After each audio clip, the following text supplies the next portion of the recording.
to another episode of Jeremy's Angels. Welcome, We're going to talk, welcome. yeah, we're talking all things evil, and I'm so excited about tonight because we are going to be wrapping up season one. Oh, it gets so good, guys. These last three episodes are really, really good. But with me tonight, of course, is the lovely, awesome Dana Marie. How are you doing tonight? I'm good, and yourself? Thanks for joining me. Yes, I'm always excited to join you and talk about these awesome shows that we love to deep dive into. Yes. So excited. These 3 episodes are so good. I can't Yeah. wait. And tonight it's just going to be me and Dana. With the other ladies had some things come up, and Kiwi's going to be hanging out in the chat with us. She's still with us, always Still with with us. us. Hello, Miss Kiwi. There she. Wait, I gotta press the right buttons. I apologize. I'm on the wrong screen. I was on YouTube. It's okay. It's okay. But, also before we get started, I just want to wish my baby cousin, Lindsay, who is probably floating around there in the chat, a very, very happy birthday. I Yes, love you and happy I'm going to birthday. embarrass you. So happy, happy, happy birthday to my favorite, most awesome, most wonderful cousin in the world, my little Lindsay.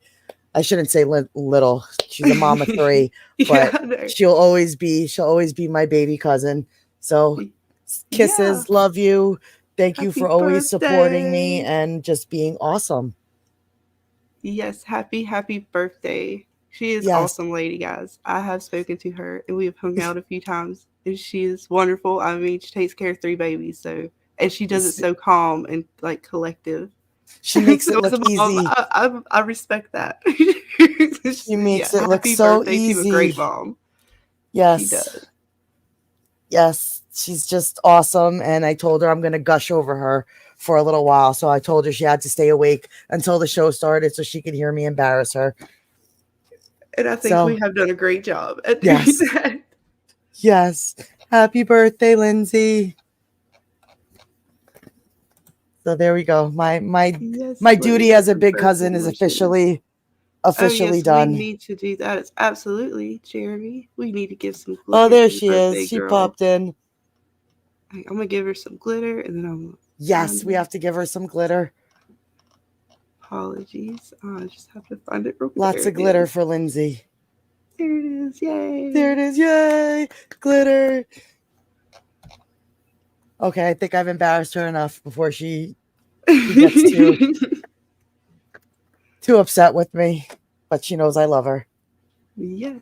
And happy birthday to anyone else out there who is celebrating a birthday. And I always love to celebrate the very merry unbirthdays. I like to celebrate them every day. It's always a party. It really is. But So we before had we cake get for her tonight, and she's good. We spoiled her what, lots. what kind of cake did you get? Did y'all have? Well, for her husband made her this like apple cake with like cinnamon frosting stuff. I made a Pillsbury box cake with some frosting. That's as far as my skills of baking goes. So she got the good stuff, and I did what I could on my end up here because she's down there. So we zoomed and had cake, and the boys helped her blow out her candles. So she got spoiled. Awesome. I love celebrating birthdays. I just like celebrating Yes, life in general. I like, always fun. but tonight we are also going to be celebrating the end of season one, and there's some good stuff. But before we do Yes. that, we do need to say hello to everybody else who's joined us tonight. And first is awesome, very much so awesome. DY, join us tonight. Bow. What is up, my friend? What's up? Thanks for coming and thanks for like retweeting our show and stuff. You've been Yeah, like awesome supporting us and everything. So we appreciate it very much. he is the best. And of course, Yes. Jeremy, our one and only Jeremy, joining us. The What's man up? himself. We won't give you too many compliments, we promise. No, we will keep the compliments short tonight. Of course, we got Kiwi Skirt in the house, hanging out, keeping the chat holding it down for us. Yes, our chat hall monitor. Betray King. He's turning into one of our Bosleys. We might have to have more than one Bosley. I'm not sure. Yeah, We might have to make some Bosleys because he Yep. is definitely giving us some good information on the show. Speaking of which, we will talk about that too before right after I finish saying hey to you guys, because we got a little bit of news, at least a little confirmation of some things. Awesome, can't wait. Let me scroll down. Let's see, we got Crazy Mad. What's up, Crazy Mad? Hey, Crazy. Arrogant Ape, what's up, man? What's up, Arrogant Ape? Again, thanks for like the retweets and stuff. Yeah, he's another one who always rock. I know I saw that like right before we went on. I was like, oh my god, him and the Art and Time of Jay Ryan. Awesome. They just always retweet our stuff and support us. So thank you guys. You guys are always welcome here. And another great supporter, Snugs. He's always our favorite alien little teddy bear. Well, yes, Snug knows he's my favorite bear. He gets full credit for being my favorite bear. We got Justice Versanis. What is up, my friend? I also got Bitey in the house. Hey, Bitey. See who else we got. I think that might be everybody. Dana, if you want to, you can go ahead and get ready to pull up your screenshots for the first episode. And tonight, of course, we're going to be covering, I believe it is episodes 11, 12, and 13. Yes, ma'am. It sure is. And we're going to get into a lot of the stuff with LaRue. And they're relatively, yeah. Go ahead. I was just going to say that. Nope, you literally said it before I could. So yeah, tonight's going to be a little bit about kind of wrapping up the stuff with LaRue. We're going to find out some stuff about that Rose 360. I might have said that wrong now. I think it's 390. The VR headset. Yeah. So we're going to kind of get into some of that stuff tonight while she's pulling that up. All right.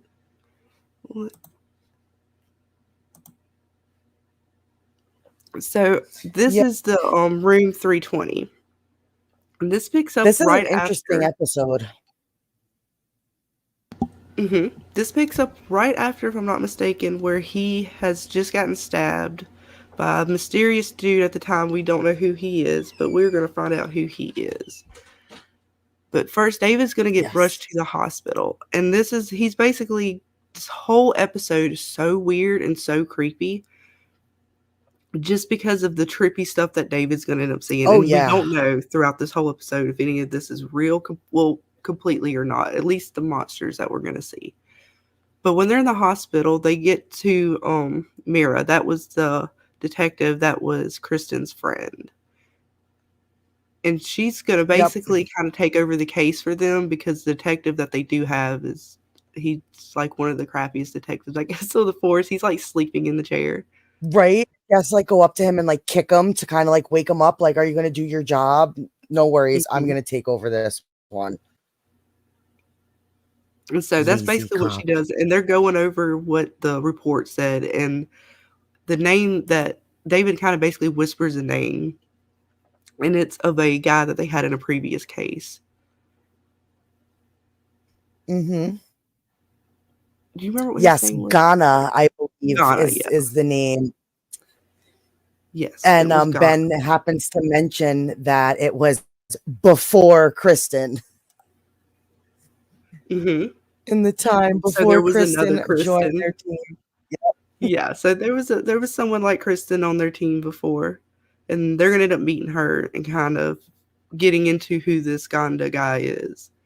But David's basically, so he's in the hospital. He's stabbed. He's got, multiple stab wounds. And he's on all kinds of morphine and stuff. And he's in there. And so he's not really able to comprehend if what's going on is real or not.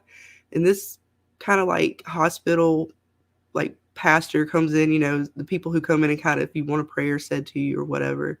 and he gives David a crucifix and tells him, if you need anything to kind of flip it over, and I'll come that next Sunday, I think he said, or something like that. Yes, Father And so, Douglas, I believe his name is. and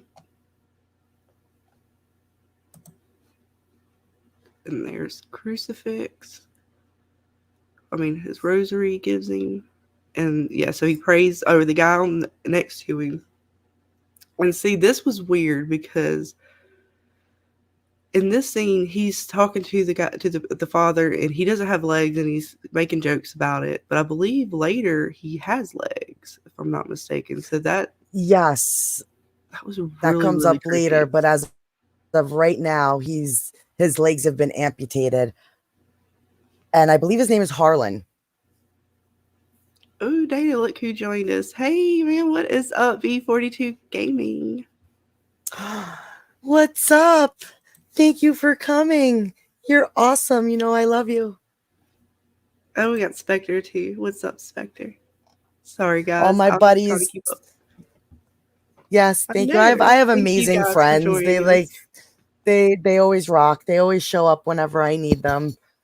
So I have wonderful, amazing friends and family that are just so awesome. And check out his stream. He streams over on Twitch, B42 Gaming. He's an awesome gamer. He's so much fun to watch. It's always a blast going into his streams. He just always is just so funny, and he loves anybody who wants to come in and learn about games, play games. So check out his Discord, check out his channel over there on Twitch, and anybody who wants to game, he always welcomes anybody who wants to game.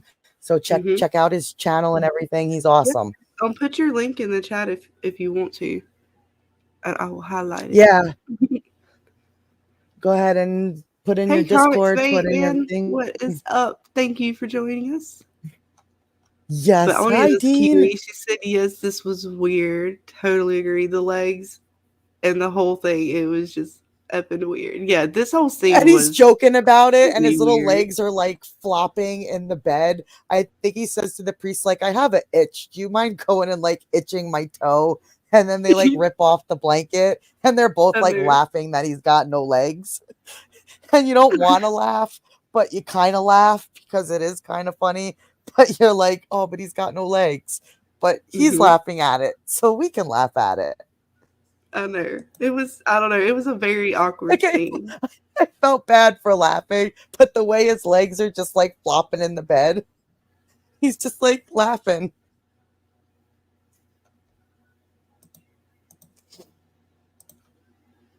Okay, so yeah, they get into where he's got the IV drip. And man, if you've ever been in the hospital after you've had surgery, they put you on the morphine.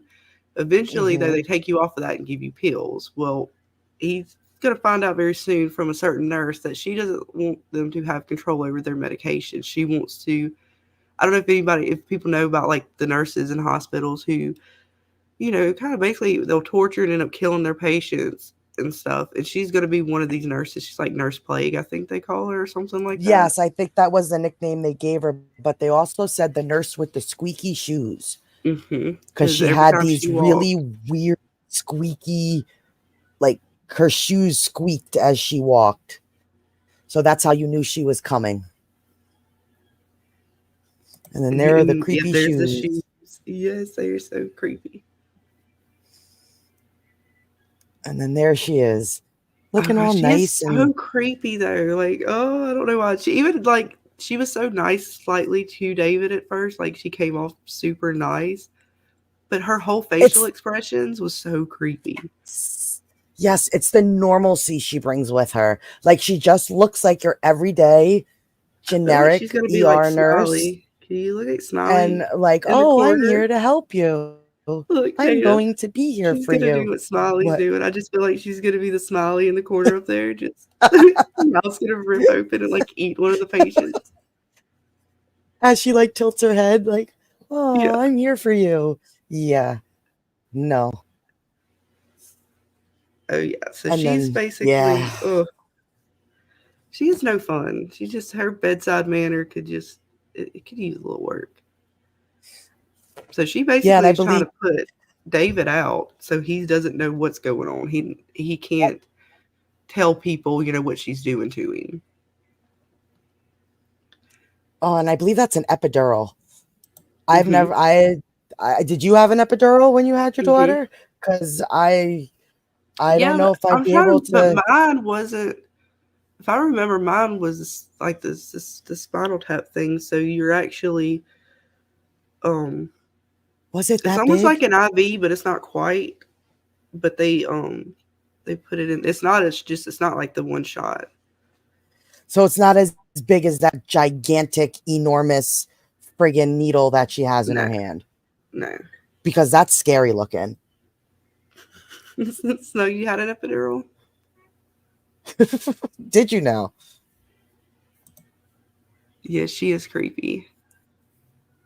And he did, Kiwi. He wanted a new one. We get to that later, and she still basically takes over and gets him. So he starts tripping real hard because, like, as soon as she puts these drugs in him, it shows like his pupils like super dilated, showing like the light, the bright light kind of stuff. And then at this point, if you remember in past episodes, he does the mushrooms and other things to um, kind of force visions. Mm-hmm. So I'm assuming that when he's doing these drugs, it's possibility that he doesn't know if these are forced visions, if it's just a drug overdose, because she is overdosing him as well when she's doing this to him. Yeah, it's almost like he doesn't know whether he's in reality or like a vision of some sort or a dream Mm-hmm. world. He just starts to question everything he begins to see, because once we get into it, any normal person would question this, even someone who doesn't necessarily have visions per se, because he's literally seeing some crazy stuff. Hey, Mobix, what's up, my man? Thank Hey you for Mo, joining. Yeah, and he awesome. gets Thank you super everybody. trippy. Yes, and then I believe she like hands him this red ball to kind of like Mm-hmm. test his strength in his hand. So she's like trying so hard to squeeze this red ball that like it's hard for him. He just got attacked and stabbed. So the poor man ain't doing so well. Mm-mm. No. And she didn't care either. She just was like, I'm gonna leave this with you, and it rolls off. And so the Yep. guy next to him eventually like tells him about her. And it's not good. Like I think he told her about it earlier before, it's right before this, and then so he's kind of passing out and stuff. They have several conversations throughout David's stay, and it's hard to judge, but like he tries so many times to warn David about Mm-hmm. what's going on, but David's just so in and out of it that he doesn't know what's real and what's not at this point. Yeah, and she's messing with his chart. Like she'll ask, what's your pain level, and he'll say 9, and she writes a 2. So then, she's basically controlling it and lie. So she's doing all kinds of illegal stuff. Whether she's evil or not, she is just all kinds of bad nurse. Yeah. And then this is where I think it starts to get interesting. All right, so he's tripping real hard, right? And then we get Grace, and she pops up in like his dream slash drug induced visions, possibly. And she's trying to warn him of something. I think he has a few before he gets like the full message that she's trying to get him to remember, but she's trying to get him Yes. to remember something. And I love, if you look behind her, how it's almost like she's in this angel like light behind her Mm-hmm. as she's talking to him, almost trying to signify something angelic coming from her compared to something dark. Like she's in this dark hallway, but there's just this light kind of fluttering in behind her that almost makes her look angelic.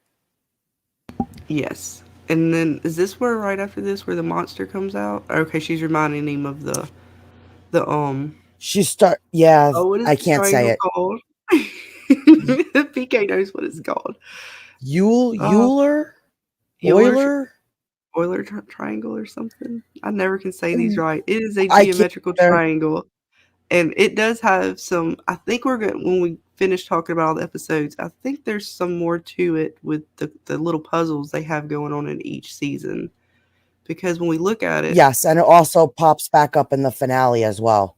I think not on this one. It doesn't show it. But there was an X somewhere on here when he first did it. There was numbers. I thought there was an X somewhere on it because they're trying to get there's numbers in each episode, so we're going to try to figure out if any of these numbers correlate with episode numbers and the episode titles.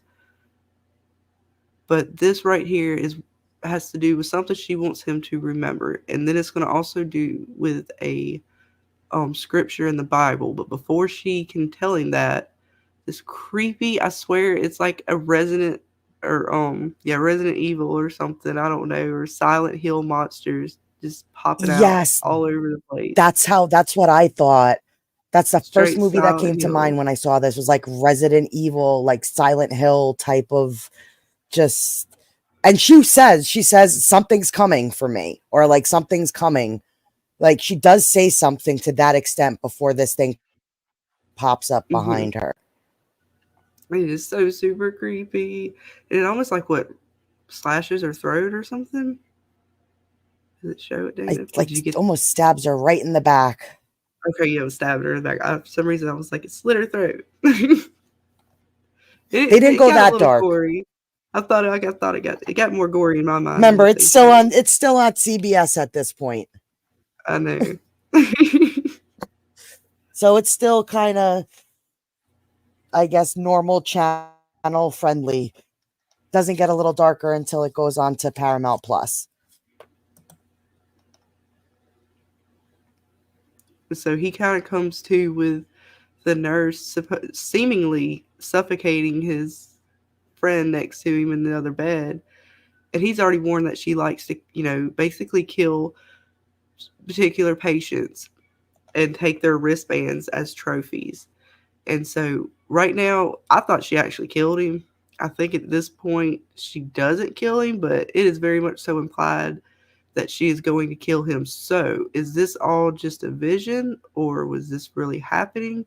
We're not completely sure, because she put some more of her little drugs into his IV and he zones right back out. Oh my God, just pumping him full of this stuff. But yeah, when David looks at first glance, to him, he looks dead. I would have thought at first glance that he was dead. Yeah. Because he was not doing good. I mean, she suffocated him. But this whole episode is weird because you can't trust what David is seeing. Nothing about what he is seeing you can trust. And so he wakes up and he looks over at dude and he's like, I can't remember if he's got his legs now and he's all happy. And I believe the tag is the same name. Yeah, he's just sitting there reading a newspaper. Yeah, and like nothing happened. Like everything's fine. But then and he's got his feet. The legs. But then doesn't he ask him something like right after this? Is like, was any of that real? And he's like, yes, it's all real. It was so creepy the way he told him that. Like, and I believe he makes a reference, like follow the yellow brick road. Like he makes the suggestion that she's drugging you up, because then how will you be able to know when she's killing you? I feel like he was just trying so hard to warn him about what was going on that he is just like, just don't trust her, man. Just don't trust the nurse with the squeaky shoes. Yeah, and they do, Jeremy. They leave it very nice and ambiguous, almost through this whole episode, I would say. And it's so confusing. It's almost leaving it up to the audience. Like it's almost leaving it up to you guys. Like, what do you think? They never really give you a yes or no answer. They want you to decide for yourself whether you think what he was seeing in the hospital was real, or was he just hallucinating from all the drugs?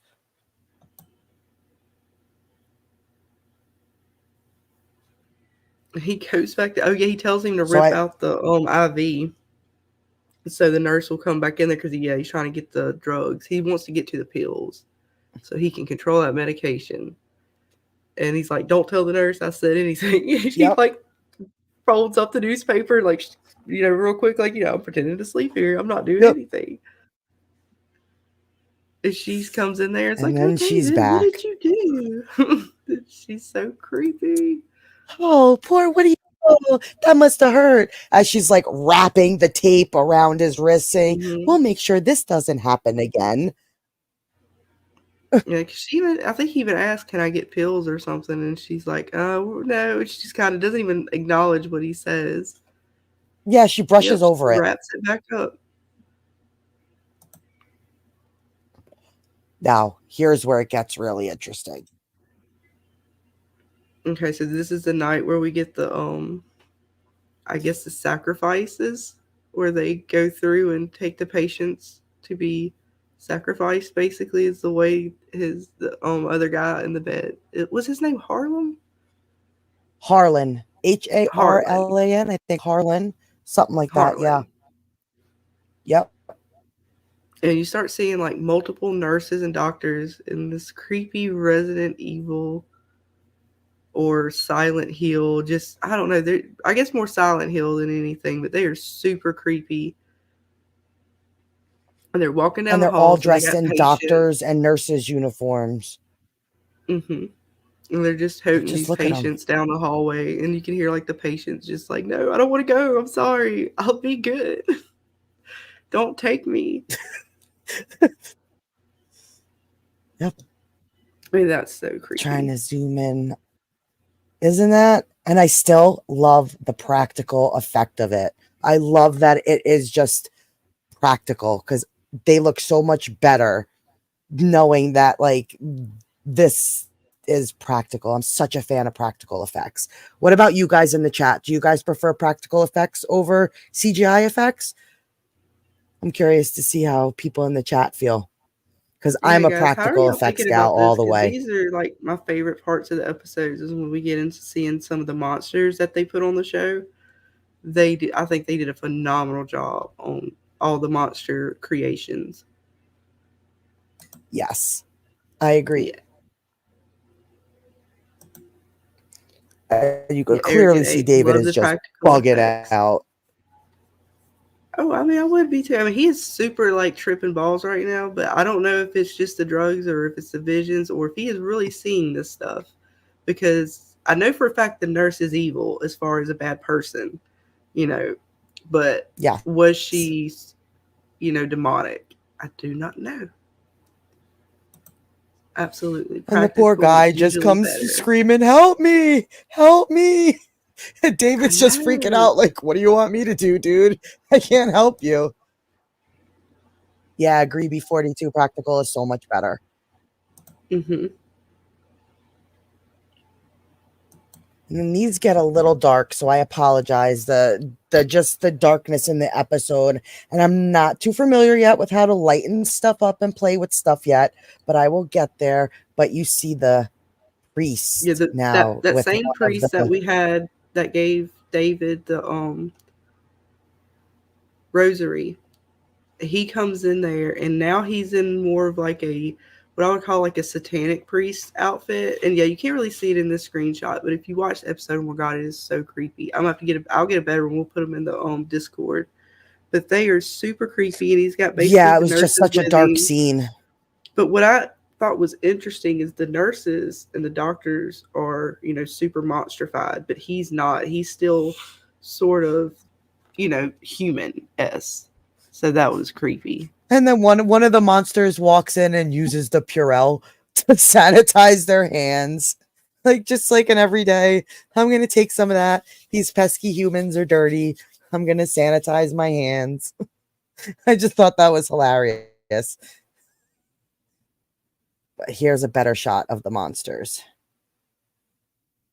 Yeah, that's a good one. They're so creepy. Yeah, aren't CGI they? cheapens it. And I love like how their faces are like split. Like they just like it's all split and like gross. You know what they also remind me of? They also remind me of like the monsters you would see in like a Hellraiser. Like I forget what they're called. The Cenobites or Cenobite. But don't they? Yes. No, that's right. It's the Cenobites or something. Yeah. And like they remind me of the one Chatterbox that used to just walk around with the no lips that would just like chatter its teeth. Like they remind me of that sort of face.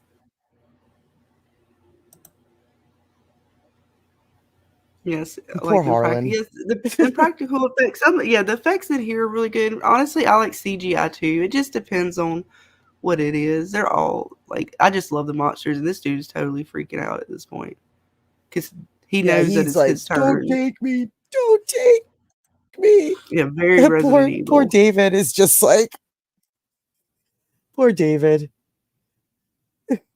Like he is just does not know what to do with himself.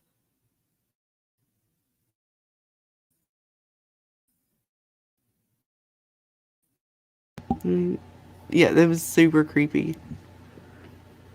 And then this is another good shot. Kind of see more of the monsters. Yeah, very very Resident Evil, kind of Silent Hill, very super like, I don't know, man. These were some good monsters. I'm not even gonna lie. And I believe And while they they're take the standing dude, over don't his they? bed, they take Harlan, but I think they go up to David and are like, should we take him? And the nurse is like, or the monster nurse is like, no, his skin is still too tough. Like Mm-hmm. almost like kind of picking out their next victim, and David's just not ripe yet. Mm-hmm. Yeah, it's not quite time for David. And then you kind of see the father over there, and he's got like this weird big old like necklace with the big emblem on it. It's very red and black as opposed to the white and black of the traditional, more Catholic, good, priest. He's now the dark priest. And almost like he's in Yep. control of the demons that Yes. are there inhabiting the Yes. nurses and stuff. Then Yeah, he like get he's another kind of almost vision with running the Grace show. after this? Yep. Do we get to like Grace after this? Because they kind of Yep. they take dude, and he's super going crazy, and Grace tries to remind him of something. And is this where she tells him Yes. to get the nurse to help him? There's another nurse that'll come on shift, and Yes, I she's believe supposed she kind to of help. guides him to Yeah. go to the other nurse, but she also quotes that Bible passage. She says to Hmm. remember, I believe it's Matthew 13 verse Matthew 25. 13. I believe, Verse yes. 25. Yep. The wheat and the weeds. And I Hmm. believe the verse actually says, but while the man slept, his enemy came and sowed weeds among the wheat and went away. And that's like the passage that she's trying to get him to remember. Hmm. And that is going to be very important in the sense of what we're going to find out. He already has the triangle, the three stars to make the triangle. He has the three places for the 3 points, as Yep. well as now he has this Bible verse talking about sowing, you know, basically sowing seeds. So it's talking about basically putting something bad, the weeds amongst the wheat. So if you're sowing your seed, you would want your seed to be the good, which would be the wheat. But if you're got the weeds mixed in there, you might have a little things you don't want in there with it. So just like with children, I would say they're definitely, the evil is trying to sow the weeds amongst the wheat. Yes. And Grace And I says he's believe we got to delve remember. further into that in the finale. Yes, these next 3 episodes are basically going to wrap up what that sort of is, or at least kind of connect those dots to introduce them into that investigation. And they're going to really get into where that's going to take Kristen and a whole bunch of people that are connected to this. It's like one of the big things that was revealed in season one, or at the end of season one, and then they go kind of get into it in season two, but really season three gets crazy with it. All right, so Yes. now they're doing their little ceremony to sacrifice the patients to whatever demon is over the hospital. Because remember, almost every time they have an episode, these sigils have something to do with a demonic force or something going on. So each house is going to kind of be covered in an episode, even if we don't know the sigil ourselves. That is basically what they're referencing to. So this sigil, whatever is going on here, is going to have. I'm pretty sure it's going to have to do with one of those sigils, and I can't remember if they showed it in this one or not. but we did have it. And the map, when you see the map at the end of this, Dana, you'll understand better what I'm saying, because there are sigils on the map, that the puzzle piece map that they have for season 1. Gotcha. All right, so what did he get here? He got that was the oh, okay, so the father did come by, so that confirmed.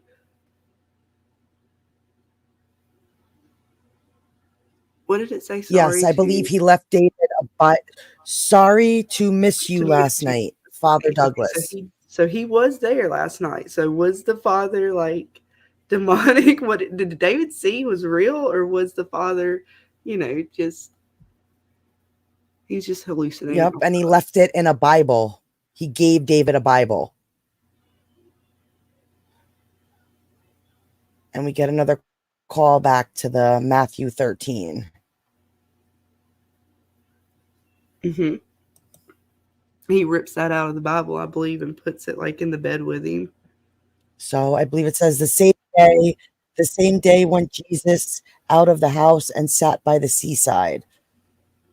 But I can't really see the rest. We get a clearer picture of it in the season finale, so we will come back to this. He is just trying to figure it out now, but he just doesn't understand. So we have a clearer screenshot once we get to the finale. Mm-hmm. He saves it, and then I think after that he looks over to see if his buddy's still there, and you see nobody's in the bed, but the new nurse is completely empty. Yep, and she's very kind to him. She says, "Yes, of course we can do all these things for you. I'll get your phone." And while she does all that, the plague nurse, Miss Nurse Plague, walks back in, and he was like one step away from getting what he needed, which was control over his meds. Of course, Nurse Plague comes in and takes over. And because David also ripped out his IV again. So David's ripped his IV out several times. So Nurse Plagues decides to put mittens on his hands so he no longer can, hurt himself. Because the way she's seeing it is he is hurting himself. He's causing an infection. He's causing a fever and all these other things, where she's actually doing these things to him in a way through all the just bad medication. And so now he and the mittens, I think at this point, he tries to crawl out of the bed. Yes. But he notices that they put somebody in the bed next to him. So he's calling out to them thinking it's Harlan. I think a day passed from, or like in between, she gave him more drugs. I might have just not filled in with those screenshots, but I believe a little bit of time passes and he passes out again from another round of drugs that she gave him. And then he wakes back up. So the bed was empty. Yep. When the one nurse was there, and then when he wakes back up, there's another lady in there. So, and the other guy's gone, and he's like, freaking out, like what happened to dude? And he basically uses pillows to jump out of bed or roll out of bed, and he crawls to get his phone to try to call Kristen. And Kristen and Ben and them have come in there and tried to check on him throughout this process while they're trying to find the man who did this to him. But they were blocked off. Yes, and we will see that once we start to cover that story. But he calls But Kristen. Look at the blood. Like, he just, I can't imagine the pain he must be feeling in this moment. Yeah, Resident Evil is a very, very good game. Pretty much all of them were, for the most part. I played a few. I've watched people play a few. I am not a gamer, but I have watched people play Resident Evil. And then David tries to. Yeah, just as what like Kiwi's got here. Evil, it's an original series. And it's about was it Michael and Robert King, or Michelle and Robert King? Michelle and Robert King. And it is on Paramount Plus. And it has 3 seasons out, and we are getting ready for season 4. It looks to be spring. So anytime now we are. That's what we hear. We hear spring. Which So that's why we're we trying to could catch up as fast as we can so that when 4 is released, we are ready to go. And we are going to talk about the new episodes as well once they drop. Yes, Snuggies, he has oven mittens. So he's trying to dial, like he's trying to open the phone up and call Kristen, which he manages to do.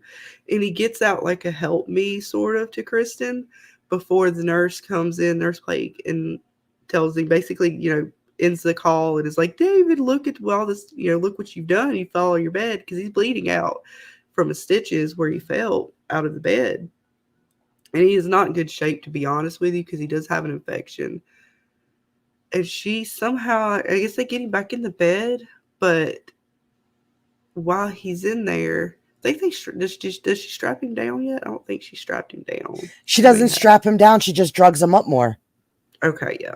And Kristen and them show up. At least Kristen does, and they block her after getting that phone call. Mm-hmm. But Kristen just barrels her way into the room. She's like, "Yeah, screw you. Get out of my way." And the nurse has him so drugged up that he can't really, communicate properly to Kristen. So, and Kristen being a doctor, she sees this as a red flag because she's looking at his pupils like, okay, he's completely like out of his mind. He shouldn't be this drugged up at this point, So she is watching kind of how the nurse is watching her, and David gives her a piece of paper that's basically just scribble scrabble. It doesn't really, I think he tried to write something on it, but because he was so out of it, it didn't have any legible writing or words on it. And the nurse is like over her shoulder watching. And so Kristen knows basically from the way the nurse is acting towards her that she follows her all the way out of the room into the hallway, all the way back out to where the elevators are, and basically demands Kristen to tell her whatever David gave on that piece of paper. And Chris is like, he didn't tell me anything. You told me everything I need to know because you're following me. You're worried about something you shouldn't be worried about. I mean, so Kristen goes and calls Kurt, the other psychiatrist, and I believe Mira at this point, maybe. And they come back to basically I don't think Mira. him. I think just Kirk shows up. Mm-hmm. And the nurse is like, this is my patient. And he's like, no. Kirk shows up like Superman. Like, no, sweetie, you're just a nurse. And yeah, it may be your patient. It doesn't even drop.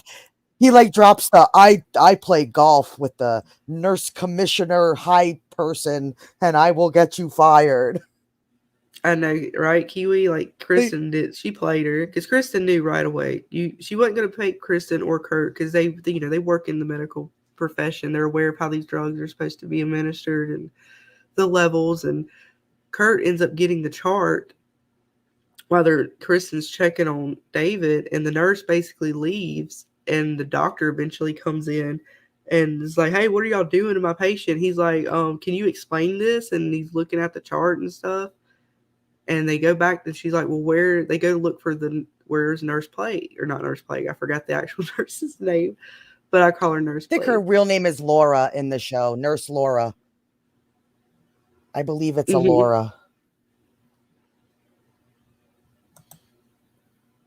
Kiwi, she's enjoying Kristen more as the show goes on. And the doctor also, when he's looking at the chart, he knows that there's something wrong because the way she's been medicating him and stuff is just completely off. And they can't find her. And of course, they find her locker with all the tags of the patients that she's essentially killed through infections, overdoses, just anything that you can think of when you think of things that nurses do to patients who are vulnerable in the hospital. And patients that people may not care about as much, or patients that people aren't, they don't have a lot of family or anybody that's going to watch out for them. And she didn't think David had that, but she didn't realize that David did have that, that David had Kristen and all these other people that cared about him. So she wasn't going to get away with it, but she did get away with it in the sense that she is off in the wind somewhere. And I do not believe we ever find her. So she is still out there. No, we have not had a call back to her yet. So yes, she is still out in the world. I will start to pull up the next screenshots for you. Alrighty. But yeah, chat, what did you guys think of the monsters? Do you think he saw stuff? Do you think it was real? Do you think Grace actually came to him? Like, what are your thoughts in the chat? Like, what do you think about that? Kiwi, yeah, Nurse effing nut. She was crazy. But that's, and then the Scary next part we're thought to going to be get in the into, hospital and they were aliens. No, they did kind of could have been just very actually. They were scary. pretty creepy. They were pretty creepy snugs. They could have been aliens. I believe it.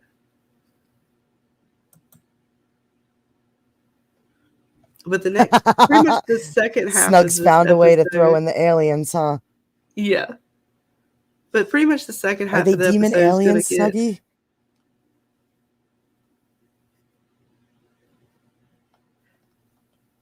So, like, the second half of the episode basically is going to be where they investigate and we find out who our Rose VR creepy chick is. Yes.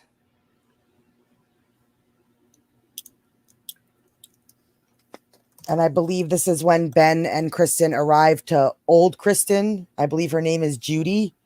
Mm-hmm. And we see the Kristen before Kristen. Mm-hmm. And this chick, like before, was, pretty, normal as far as I would say sane. But she's like, after dealing with all the stuff that she had to deal with working with Ben and David, she's super like on edge about things. Like, she doesn't leave the house certain days, and she's meditating, and she's like more aware of things that may be going on. She's more, looking over her shoulder and wondering, is there something gonna get her? But when she finds out about what was his name, Gandhi, the guy that stabbed David, Ghana, that's right, Ghana. Yes. She finds out that David's in the hospital. She immediately wants to help. Case. Yes. And this is when they go over to the hospital to check on David, and they basically just are just checking on him, making sure he's okay. And what's weird about this is that David actually seems like he's talking to them normally. So to him, he's like regular talking to them, and then it flashes to what he really looks like, and he's just all drugged up anyway. Yeah, like really bad. Like, basically slurring his speech and not even talking. He's just babbling incoherently. And so they basically are like, well, we can't get nothing from him right now, so we're going to leave. And so they pursue with old Kristen to find out, if they could, because they show the picture of him. And this dude was actually doing okay when they, I believe, finished with him in the last case, but then he ended up getting on drugs. And they go into the episode later about kind of what happens to him. And he goes, like, basically super crazy at this point and just, I don't know, like on drugs and Superman and evilly all over the place. Yes. And David's trying to tell him, yeah, that's him. That's the guy that's Ghana. And he can't. He just can't.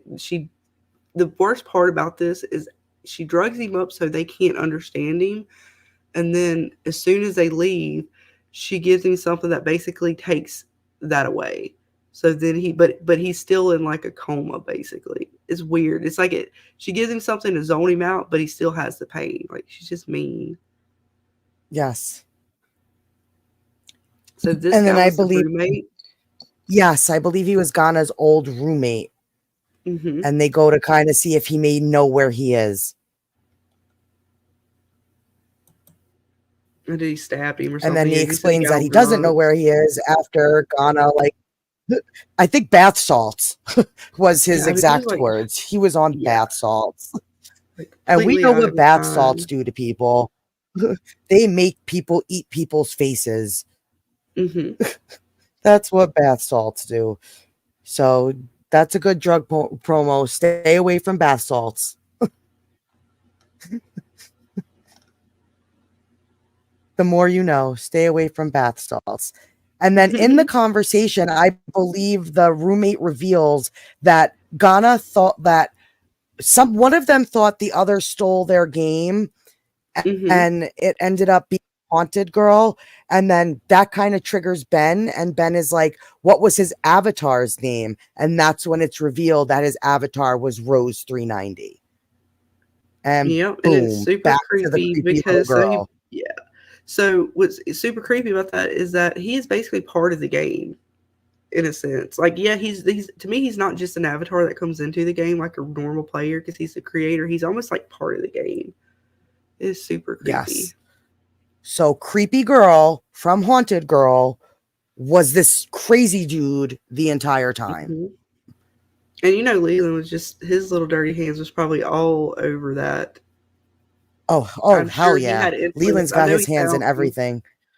because we know Leland found him in order to send him after David. So I wouldn't be surprised if, I mean, I kind of got the vibe that the dude might have already been kind of like low key pedo after the bath salts and stuff for whatever reason. Like he just went super crazy, and then he started trying to like, because he was going after kids. He wanted to make sure he was like talking to kids.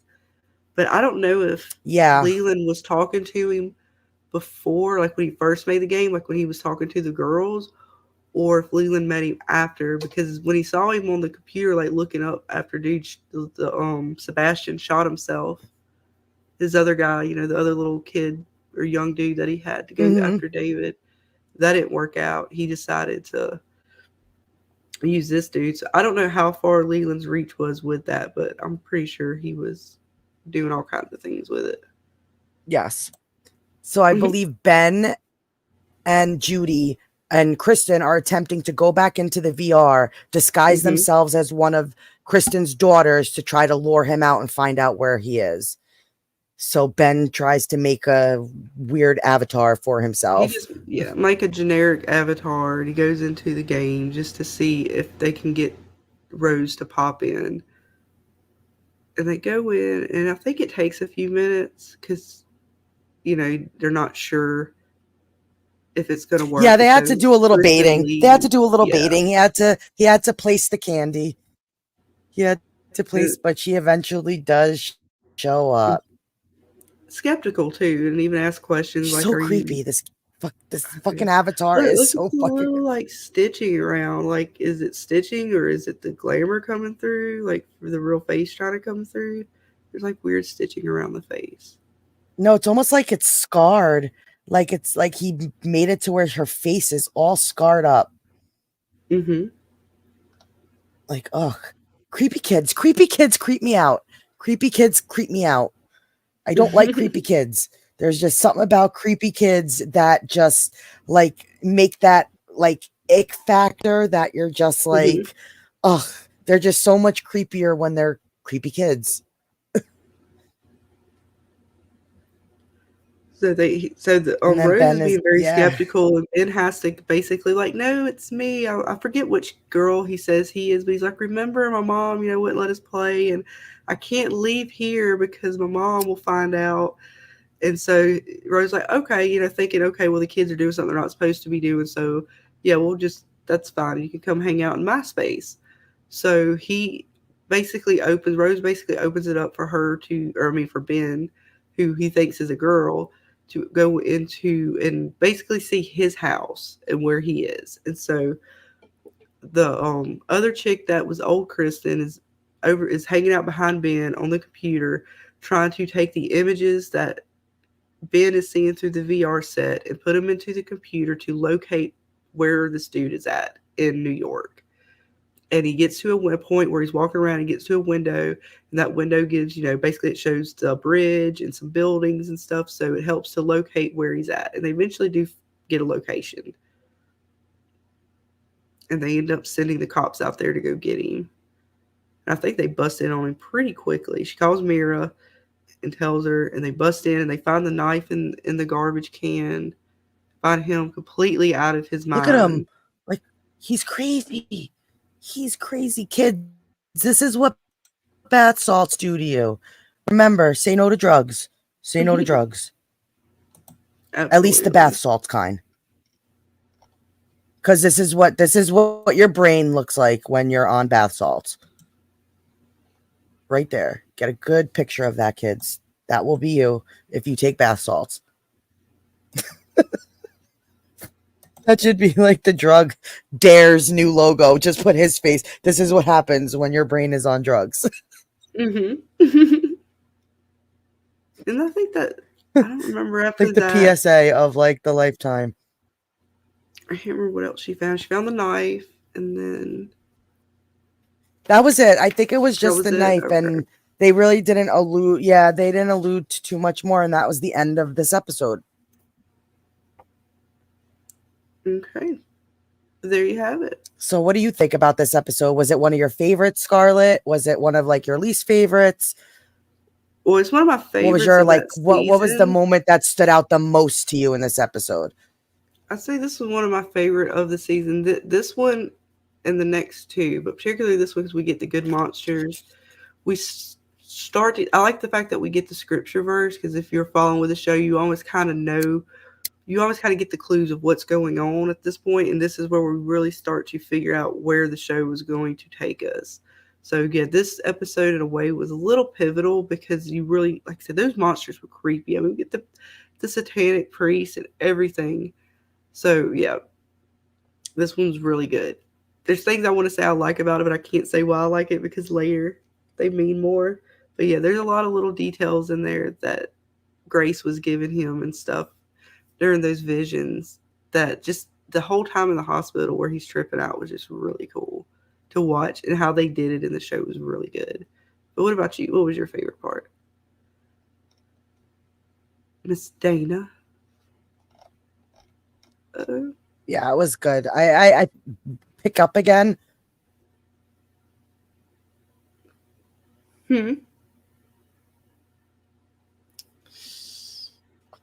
No, I'm sorry. Just this, I'm cutting out. My internet is deciding to not want to work with me tonight. That's so I fine. apologize if I cut in and out. No, you're good. But I will just be was pulling making up sure. I didn't know the if it next was episode. me. Yep, Yes. nope. and Just that when I try to pull up the screenshots, sometimes my computer just gets bogged down a little bit. So I'm here, even though I might disappear for a second. I will be here. Hey, creators. But yes, Outlet. this is when we get What's into up? episode. What is up, my friend? Welcome. We just finished talking about episode 11, Rose 320, and we are moving on to episode 12 of season 1 of Evil. Yes, called Justice Times 2.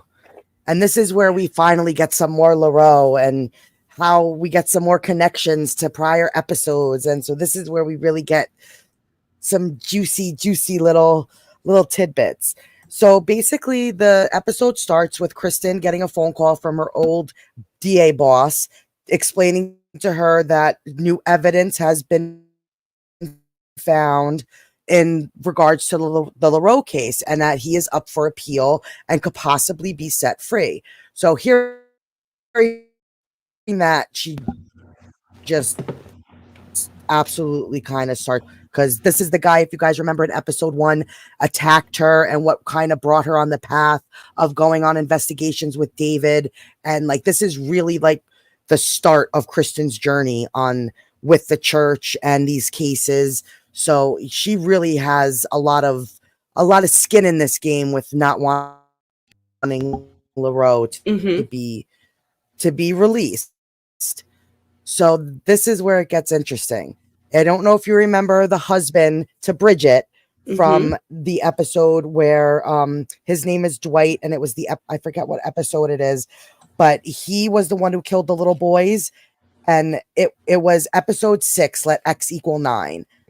And this is where Dwight kind of gets caught, and then I think he confesses to the LaRoe murders, and he basically trophies of LaRoe's murders were found within the trophies of the murders of the little boys. So he is now saying that he is the killer. And you can see too, we just get some pictures from like LaRoe's murders of some of his victims. Like these are supposed to be actual crime scene photos.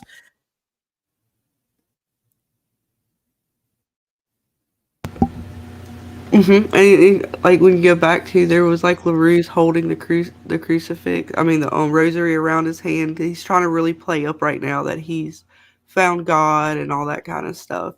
While, Leland is basically, Yes.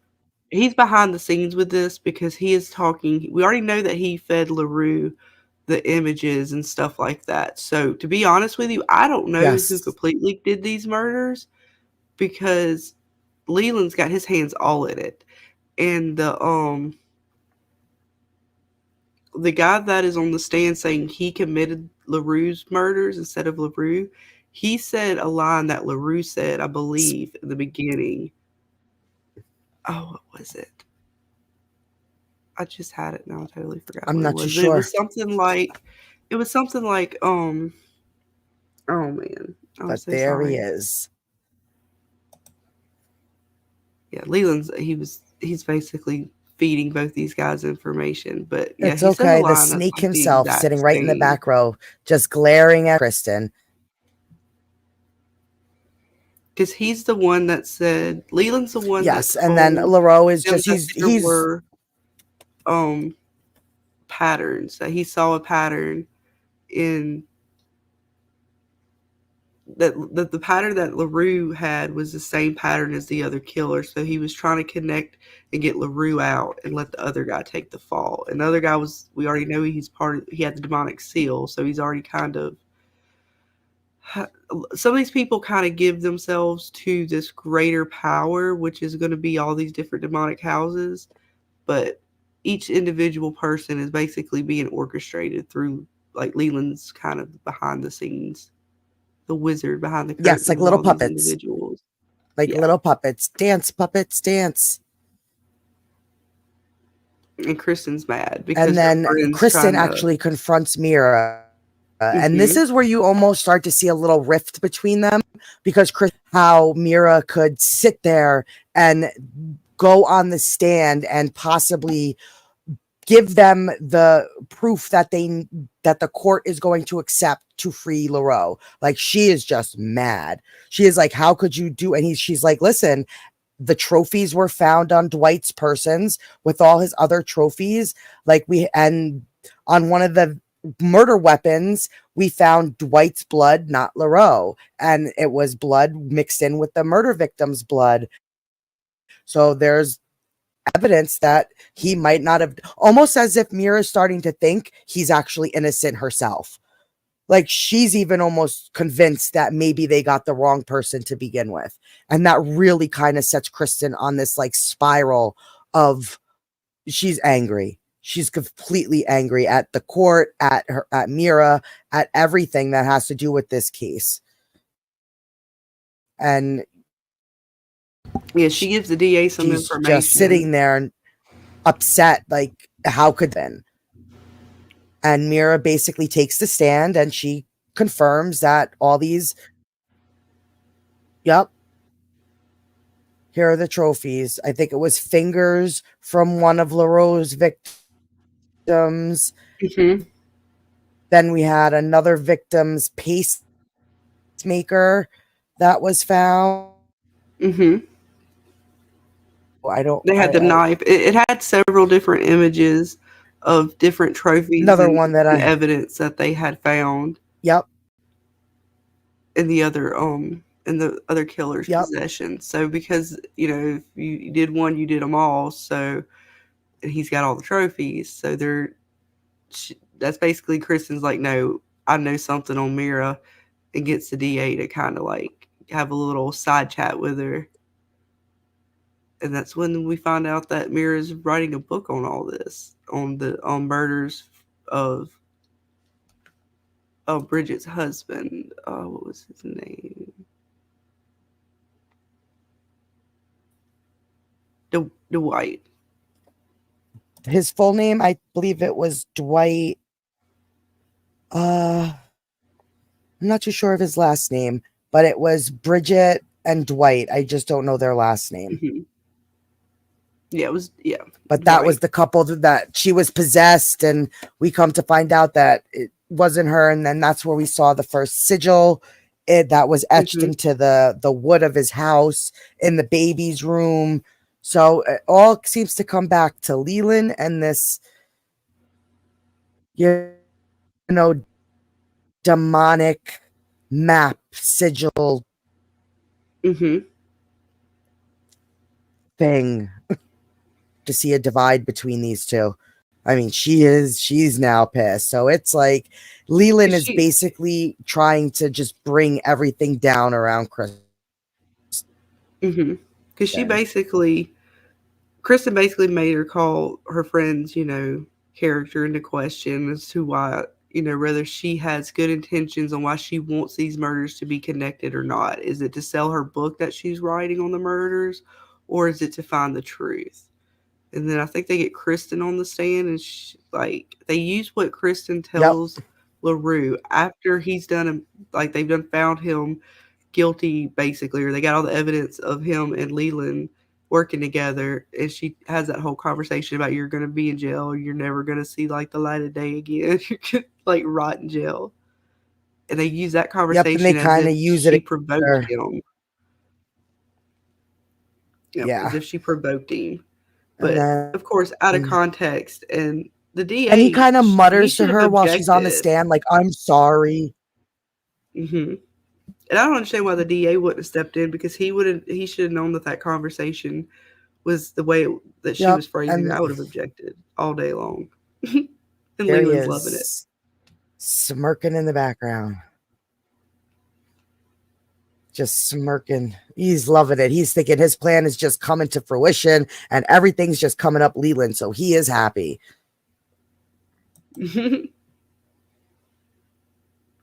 And then this is what was weird out of this episode. All of a sudden, she steps out into the court, like after they basically set LaRue free, and they find him no longer guilty of the crime. And she goes outside to check her phone, and her phone starts to glitch. It makes this really weird, like glitching, and it stops working and like just completely dies on her. But it happens as Leland is walking up behind her. So did Leland somehow affect her phone? Yes, I think so, because she was supposed to be getting a phone call at this time from her husband, I believe. Or was that? Yeah, was this where her daughter has the heart surgery? So while this is going on, her husband, who is back, home with the girls, he gets, he has to go take her to the hospital for like an emergency surgery. He's trying to get a hold of Kristen, and Kristen's phone's like basically not working. And I think Leland, after what happened, he knows that she was able to deep fake his conversation about the young boy that was on trial for, I think he was on trial for murder. I forgot what he was on trial I believe for, so. Yeah, I believe it was murder. Was it murder? Okay. Yep. And she was trying to help him, in that conversation that she used against Leland to get him, to call his character into question. He knows that now, so I think he did do something to kind of like trip her phone out. What do you guys think in the chat? Yes. Do you think Leland is all magical, agree. But this is Kristen's moment. Kind of like this technology? Is Kristen's moment. Is it technology he's using, or is he like a demon superpowers? Yeah, are you guys team Leland, or can you not wait for him to get stabbed in the face? I think most people just want to. Do you like Leland, or do you want him to be stabbed? Yeah. But this is when Kristen gets her like mic drop moment. She turns around and she's like, I know who you are, Jake the Flake. You are nothing, and you just used to be like this accountant from like Iowa, and you like came to New York and got this new identity. And he gets mad. Leland like gets extremely mad that like she knows his name, she knows information about him, and like he's just sitting there like he gets mad like a little kid throwing a temper tantrum. He just is like, you foiled my plans, you rotten kids. Like the Scooby-Doo reveal moment when they take off the mask. Like he's not happy that she like has this information. Because she talks about and that is when Ben comes and is like, Kristen, we've been trying to reach you. You have to get over to the hospital. Yes. Yeah, she talks about his ex-wives and all kinds of stuff. She talks about it all. She researched him. Yep. And then basically, this is what I found interesting. I've never known a judge to do this, but as Leland is being set free and his wife is just horrified and scared to have him free, the judge comes down off the stand and proceeds to hug him. Have you ever known a judge to come down off the stand and hug the defendant who's being set free, whether it's something like just or not? Like, this is what making me think that maybe Leland also had the judge in his pocket. Well, I wouldn't be surprised at that, but she also gives him her Bible. But she may also, odd to me. She gave him her personal Bible, and I don't know if it's just playing it up for the show or not, or if she is part of the the secret inner workings of this demonic kind of group. But it's almost like she feels bad that he was, because you got to remember, we know what we know, but they don't know what we know. So to the court, it looks like this man was put in prison for murders he did not commit. So if you looking at it from that standpoint, you would think that a judge would feel like, oh, I'm sorry that you went through the system, hopefully you can find some peace in your life now and all this kind of stuff. So I'm not really too sure. That's the ambiguity of it's still odd. Show. Like it's not something that happens very often when somebody is found innocent for any reason, for the judge to like shake his hand, come down, and like I've seen stuff like court. You've seen enough court shows and other shows that type of situation is presented where an innocent man goes free. And when in any of them have you ever seen the judge hug the person being set free? I just thought that was very odd. It just stuck out to me, making me not trust this judge. I don't know. It just gave me a weird vibe with this judge. And that's basically how LaRose's story ends. What do you guys in the chat think? Is this judge legit, or is she working with Leland? See, even BK says it's 100% weird. Like, that's weird, right? Like, it was just very odd to me that, like, the judge is making it, like, I don't know. It was just very odd to me. It stuck out to me for some reason that this judge is, like, almost kind of, like, congratulating him in a way, which I get, but it's still just weird. It's still just very odd to me. Impartial. Yeah, like they are supposed to stay He was impartial. being set free, or he was being charged with murder, and then he was found not guilty after being found guilty. So yeah, I don't know if, like I said, I don't know if they were trying to play it up for the judge to be like remorseful as far as the system showing remorse to him, like, I'm sorry the system kind of failed you. Hopefully you can do better. Because that's kind of what she even told him. But yeah, it was a little weird. To be fair, the judge through the whole trial was weird, because all the judges were. I didn't think it was right that they allowed, what was it, the one way back when with the little boys trial, where they let him talk about Kristen's. They knew that those were Kristen's personal notes from her psychiatrist that got leaked, basically. I mean, Leland stole them, but he presented them as leaked notes that he got from a friend.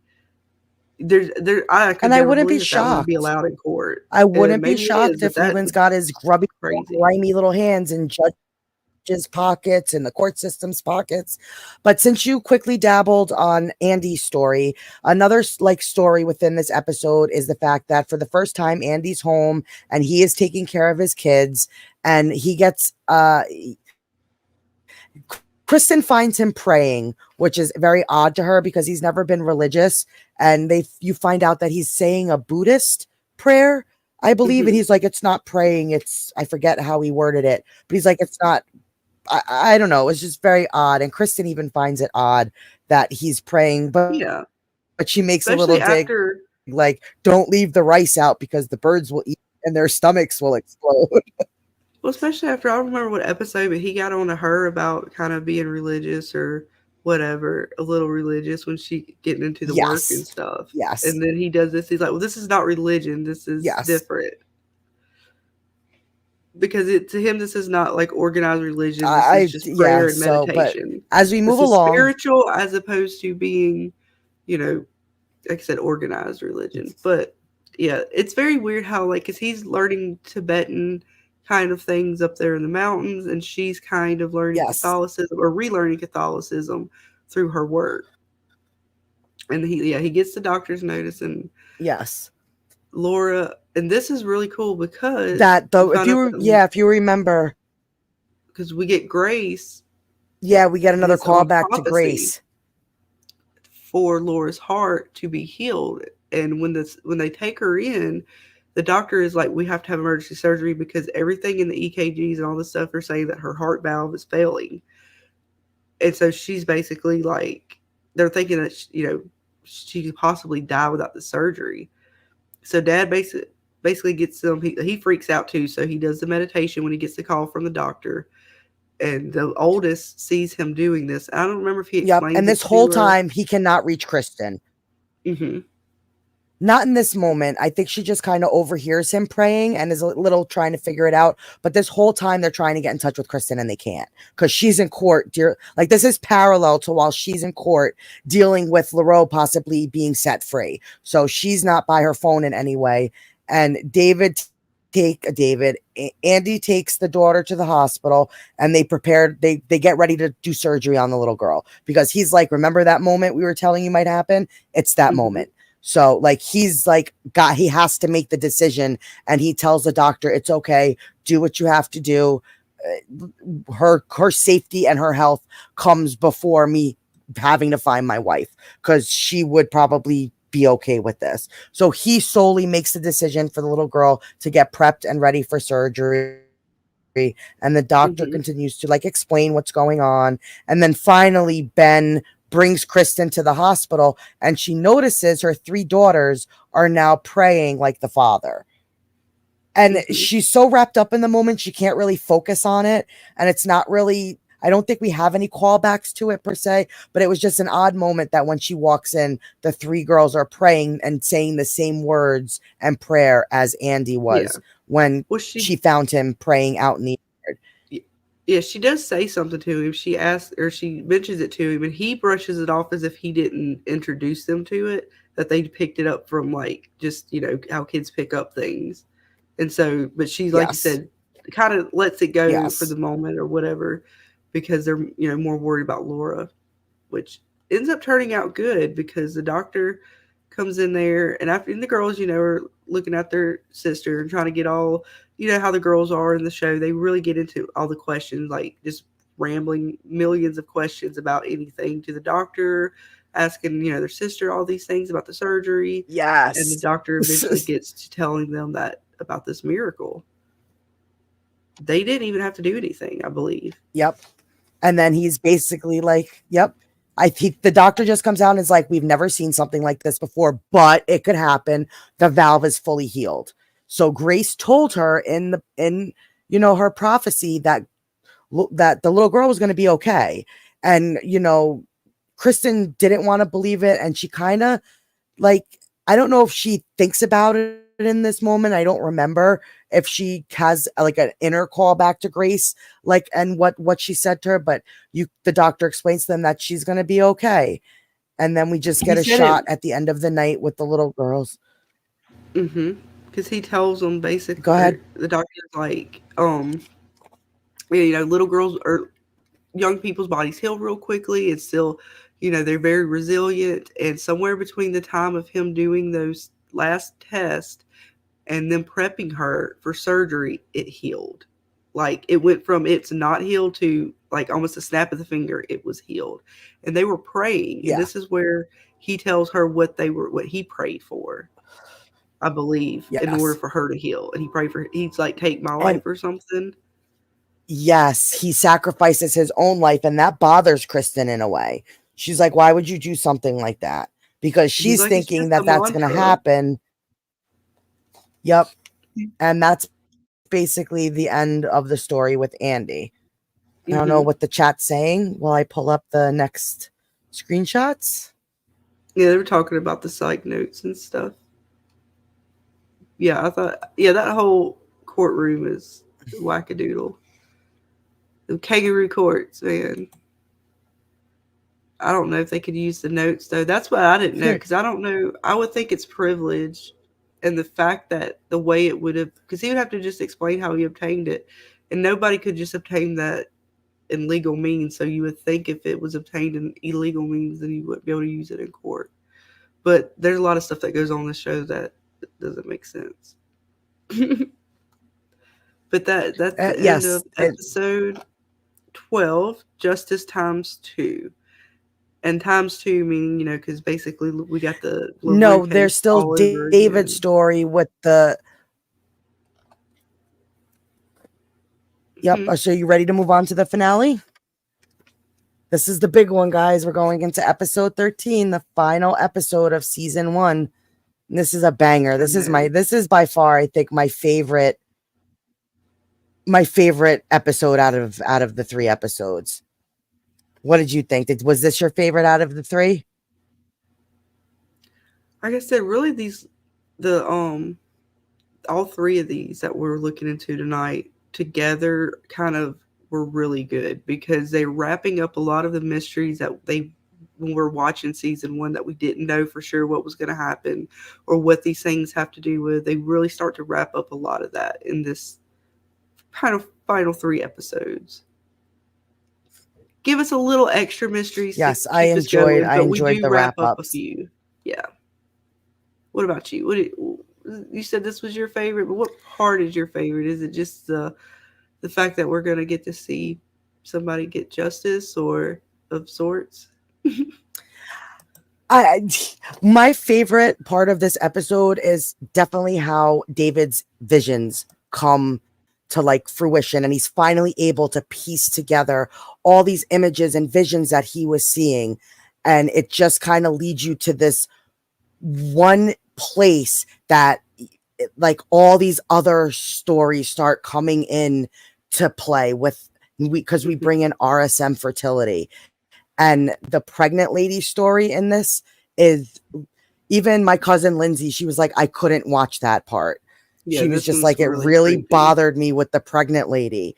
But I guess we'll start off with Kristen. Okay. Yeah, she's having basically, this is you love find this. out that this is a dream. But why do we find out, Scarlett? Is it because of the little nose? Your nice little lucid dreaming. Yep, she had no string on her wrist, and she has been.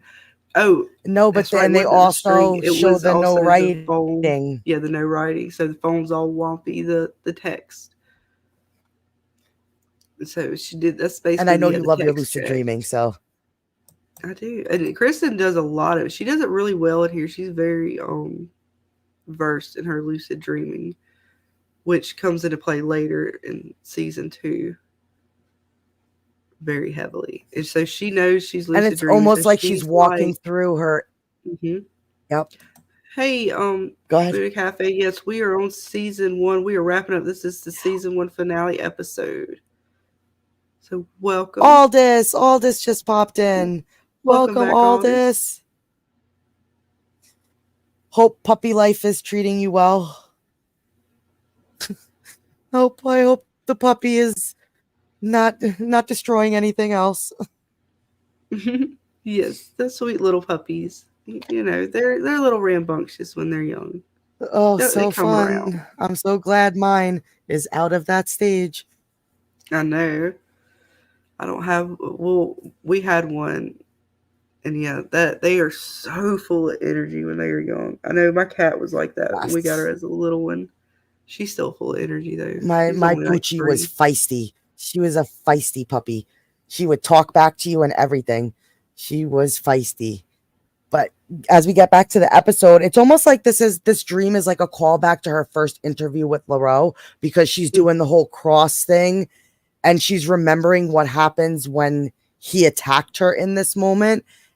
And it's almost like she was able to prepare for it. Oh no, she does more than prepares for it. She's like, I know, taunts him, and then she grabs that chair like she's sitting in and just whacks him so good with Gets it. All WWE. It does. Gets all WWE up in the finale. Tables, ladders, and chairs.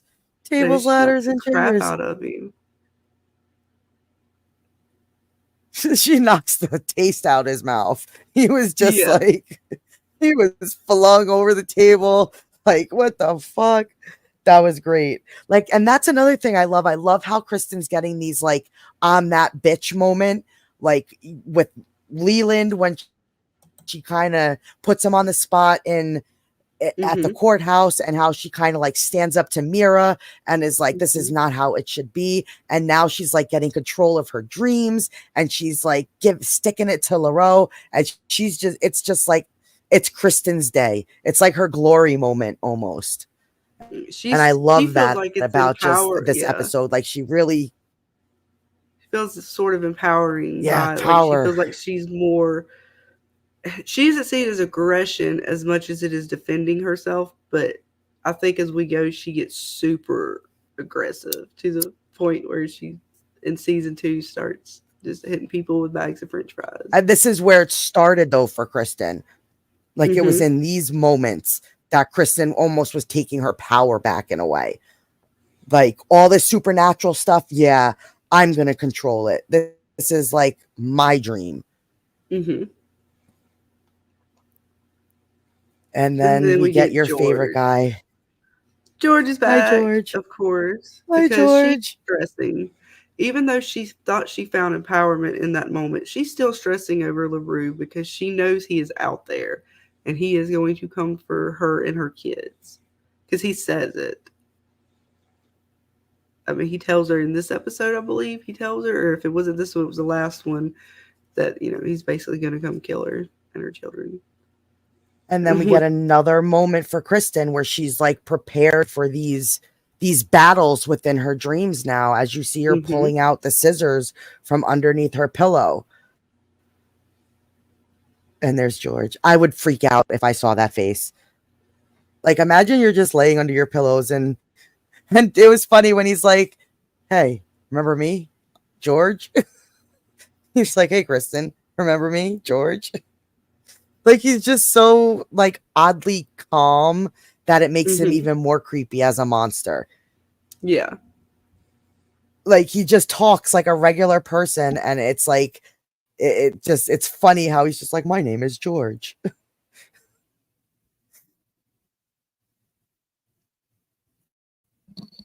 And he's trying so hard till he thinks he has control over Kristen, and he's taunting her, and Kristen's like, look, just by the look on her face, you could tell, like, she's getting ready. She's gearing up for battle. And she, as soon as George is about to stab her with that knife, she just stabs him first. And George does not like it at all. Yeah, she's super trying to take control back of everything that she feels out of control. Yeah. Got George, at least for the moment. And then it almost seems like he's dead in this moment. Like, he's lifeless on the side of her bed. It's Kiwi. George, and then she hears the noise in the hallway. Well, his name is George, and he's just a very polite demon. Yeah. You know, he's very polite. You know, asking her all those questions in the beginning. How often do you have diarrhea during the month? Like, it's just funny. But then she walks out into the hallway. This moment actually kind of creeped me out. When she sees an old creepy demon dude in the house. I called him the horned goat demon. Like, that's how I described him, as the horned goat demon. Because isn't he like a goat? Isn't that like? Yeah. We haven't seen him yet. Is this the first time we see him, or has he already been? I can't remember if he's been introduced yet. Because I know we'll see him. Yeah, I believe we see him when he sits down with Leland in a prior episode. I forget which episode. It was one that we already discovered, where Leland was talking to the therapist, and we discovered this thing was the therapist. Okay, I just want to make sure it was in season 1, because I know season 2 he does that as well. They have. Yep, we covered it in one of the prior episodes. I just don't remember which episode we covered it in, but it was like a quick moment at the end of one of the episodes where Leland is sitting there talking to his therapist, like Kristen talks to Kirk, And we find out that it's this guy. George of the Jungle. All this. Friends with you and me. Friends with you and me. And Kristen freaks out. Yeah. This is new. This is different to her because she's like used to George. Cartoon. She's used to some other things, but yeah, what is this? Like, this is new. Oh, and we saw him. Oh wait, well, no, that's not yet. That's at the end of the episode. Never mind. Yeah, we'll see him again later in the episode a few times. Yep. And he's like in the hallway, like clapping, like you did good with George. You defeated. He's like, you're getting stronger, and like all this stuff, like talking to her, and it just freaks her out. And as she runs back into the room, her daughter Lexus hears her screaming and thinks she's having a nightmare. So she kind of jolts her out of the nightmare, like, Mom, wake up. You're having another nightmare. And, you know, she kind of wakes up thinking that she's finally awake, and she's talking to Lexus and like just explaining to her that she had a nightmare and just what was going on. But then we come to find out that it's yet a nightmare. So she had a nightmare, a dream and a dream and a dream. She was dreaming about LaRoe. It turned into George. And now it's turning into this scene with Lexus, to where she just sees all this blood dripping out of Lexus's mouth. Like, it is just, it's creepy kids, creepy fucking kids. Yeah, this poor little girl though. And then it just starts like, she just starts spewing blood all over Kristen, freaking her out. And then like she's finally jolted awake into like reality. Like she's finally awake. Yeah, all that was a dream. The sequence of dreams. And so it was like a dream within a dream within a dream. Yeah, Kiwi. Absolutely. I would say that's a lot of some of her dreams are either foreshadowing or kind of displaying stuff that she kind of already knows but maybe doesn't know, or her fears are manifesting in them. But yeah, definitely that last one was definitely foreshadowing Kiwi of her daughter and what's to come with her. Yes.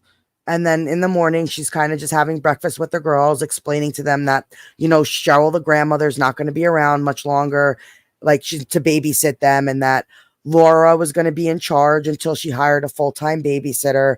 And, you know, the girls, they start to do their thing, questioning her like crazy people. And, but what's interesting about this conversation is Lexus goes up to her mom and is like, you know, don't be scared of the nightmare like you had last night. You like, I've had nightmares too. And Kristen's like, how do you know about that? And Lexus says, you told me last night, Mom. So again, was it a dream?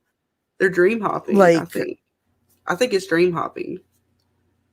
I think they're able to like a shared dream.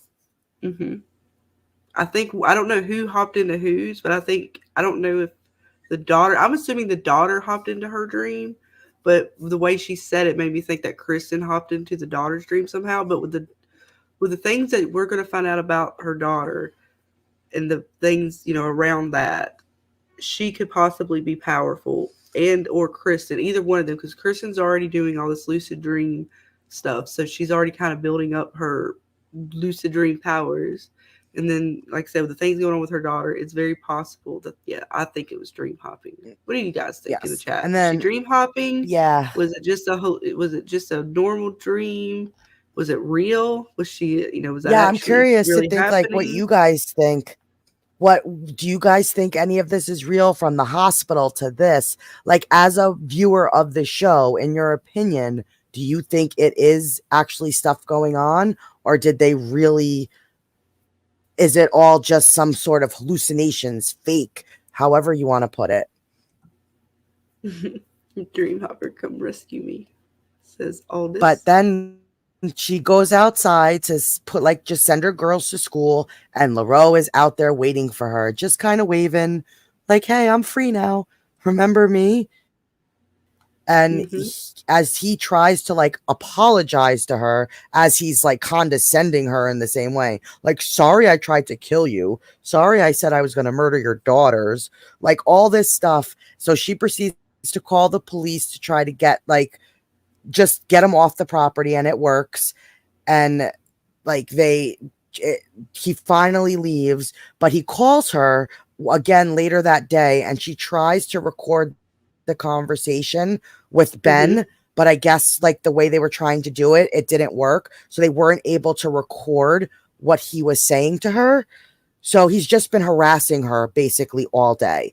And like under the guise of apologizing, but it's not. It's definitely stalker, I want to mess with you sort of stuff. It's not being a good Christian and apologizing.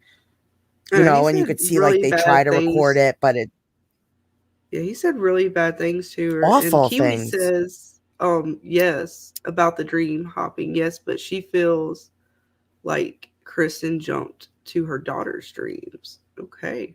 Yeah, Kiwi, and that probably could be because it was very weird, especially when we get to the end of this episode with the daughter and the whole weird dream stuff. Yeah.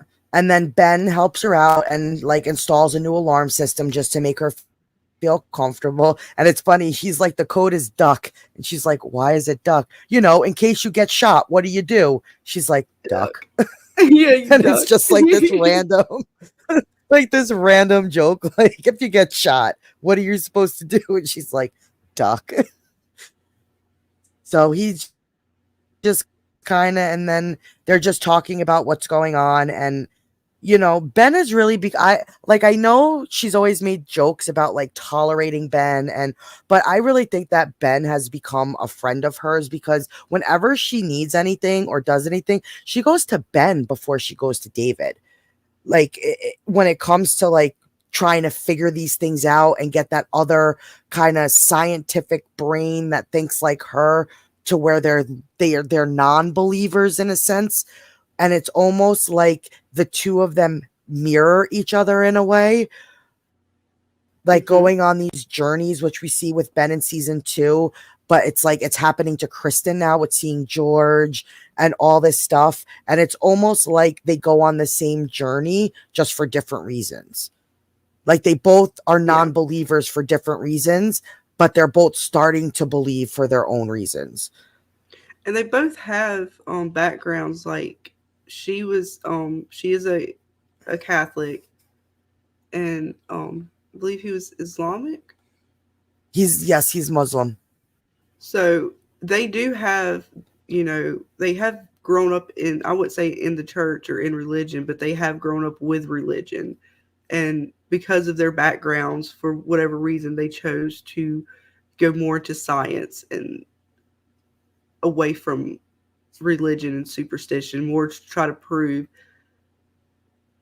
what is real. And so she goes more with psychology, and he, of course, with the tech and other science. But we got Trey King. He thinks it is their mental projection. As far as talking about, is this real or not? The things that they're seeing. We saw Andrea smashing demons. That's the nun, I believe, the sister. Yep. Yeah. And then Lynn saw nothing. We saw her see the demon slug trail, and David saw nothing. I think it's the same with their visions, the hypothetical. Cheryl saw the manager as a demon. Lily saw nothing.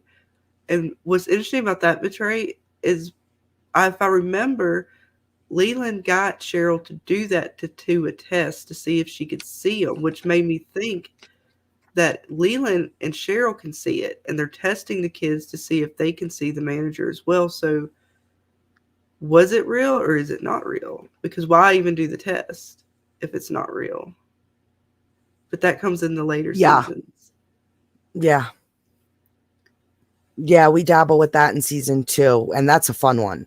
But we see that Kristen then kind of tells their daughters, like, I got new locks. Here are the new keys. Don't let anybody in, because she's getting ready to leave. She puts Laura in charge until the babysitter comes. But as she's looking at Alexis, once again, she sees blood in the corner of her mouth. And Lexus kind of tells her, oh, Ma, I was brushing my teeth too hard. But Kristen kind of, she doesn't pay too much attention to it now. She says, like, okay, don't do that. We'll get you like in to see a dentist. And again, it's like she's dealing with LaRoe so much that it's almost like she has to pass over these little things that she's seeing, these little hints from Lexus that something is different within her, that it's like she hasn't seen it yet. So they're giving us as the viewer all these little tidbits of like, pay attention, Alexis, look at these different, it's almost like they want you to pay attention to this daughter in particular when it comes to certain things. And then she, at night, Lexus proceeds to wake up because she hears somebody kind of like banging on the door to come inside. So she wakes up and proceeds to go downstairs to open the door. And she hears this voice like enticing her. You know who it is. She's like, why should I open the door? He's like, you know why.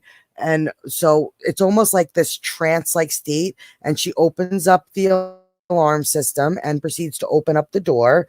And when she's like looking outside, she's trying to see who's there. And once again, here's the connection. We see the horned goat demon telling her, she's like, it's time for you to come with us. And she's like, why? So you can go to the next level. And then she kind of like freaks out. No, I don't want to go, screaming. And he basically tries to open the door, but this scene kind of cuts off. So you don't know if the demon got in the house or not. It just kind of leaves you with this wondering of what happened to Lexus was it a dream? Was it real? When Kristen comes home. Yes. Going back to those callbacks of dream, reality, what was her state of mind when this was going on? So Kristen kind of finds her sleeping at the bottom of the steps. The door was open too when she got there. We see this gift basket that is just left there. And Lexus is kind of like, and she's like, I have no idea how this got here. Or like a friend dropped it. So somebody said they knew, like something to that extent. And look, it's from LaRoe. I'm so sorry. Step number 9, trying to push this. I'm a good going down the steps, the path. And I think it was in this moment that Kristen decided what she was going to do when it came to LaRoe. Like it was here where she was like, that's it. I've made a decision. I've got to defend my family and keep my family safe. And it cuts off with her just holding the axe in her hand. And at this moment, we don't know exactly what she does because we cut into a different story within the episode. But what do you guys think she did? If you've seen the episode, that whole part with her daughter was really weird because we get the demon, this new demon, but he's almost like coming through the door the way LaRue was coming through the door. So did she sleepwalk while lucid dreaming? And because the door was left wide open when Kristen gets home with the gift basket. So the daughter had to have disabled the alarm. So part of it makes me think that when he's saying next level, is she's getting ready to power up because he's basically got her in, like you said, a trance-like state. She's basically sleepwalking into doing these things without even realizing what she's doing. So that was a very creepy moment. And then, of course, she doesn't tell Mom anything other than, she was sleeping down there. Mom has no idea how the door got open. She thinks LaRue just somehow got the passcode or something and came in. I don't think she realized that her daughter is going through all these things just yet. Yes, because she's so distracted by what's going on with LaRoe. It's almost like she can't see what's right in front of her. Mm-hmm. It's almost neglect in the sense of she's so preoccupied with LaRue. I'm sorry if I say his name wrong. I apologize. And she just is blinded to like all the signals that Lexi is like sending off right now. Right. But yeah, that was pretty much. And then, but here we get into the best story. Mm-hmm. The story of Eleanor, the pregnant lady. Yeah, this is creepy. This is where we'll get to learn just the connection to the kids and the facility and the 3 stars. And you start to understand. My cousin Lindsay could not get through this part. I know. And then you start to understand. This bothered her. She said that it bothered her. I mean, I can imagine because we start to get to the with the Bible verse that David Grace was trying to get David to remember too. All those little connections are going to start to come together. Yep, this is the big finale. And then, so I guess it starts off with Kirk calling Kristen. Like, I have this patient of mine. Her name is Eleanor. She's pregnant with twins, a boy and a girl. And I could really use your help, because basically we meet this pregnant lady.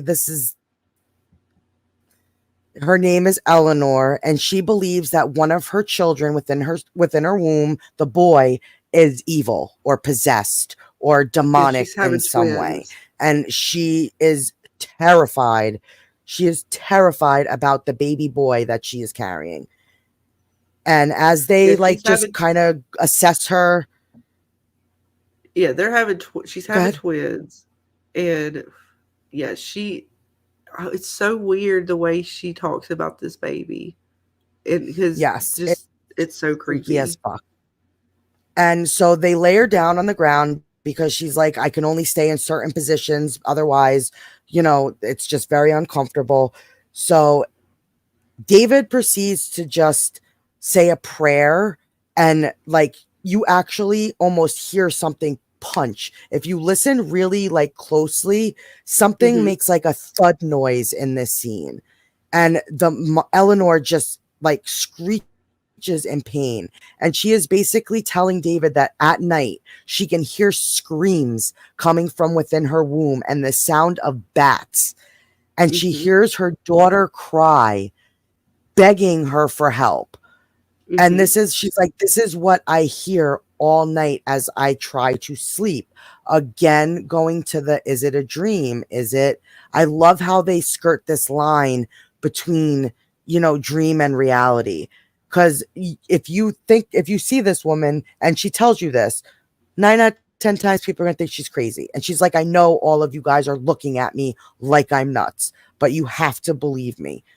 Like, Absolutely.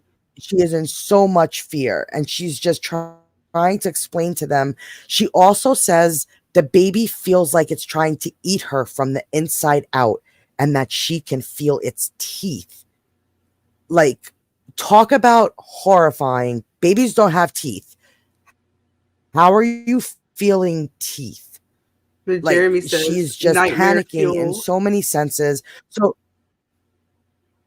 there you go. And David's like, do you mind if I conduct an experiment?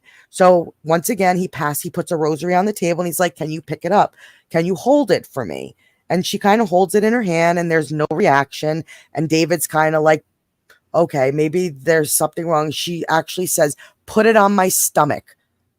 And when he puts the Hmm. rosary on her stomach and proceeds to just, I think, say like a Hail Mary or the Our Father, one of those prayers, the baby actually kicks the crucifix or the rosary off. It was a blurry picture because it happened really fast, but you could see the baby's foot kicking at the rosary, and I it know goes this is so flying creepy. off the lady's. Yes, absolutely.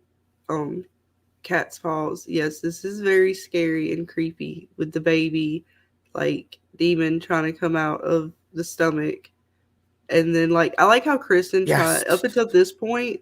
Kristen had tried to explain it away as just being like fears of a mother. Because I even know, like, when I was pregnant, I used to have the craziest creepy dreams when I was pregnant. So yeah, some of that stuff is very real as far as when your hormones are going and everything. Your brain's not really working right when you're pregnant. So Kristen, having have daughters herself, was kind of explaining that, saying that she had dealt with some problems too, and postpartum. Not, well, this isn't quite postpartum yet, but just dealing with sort of the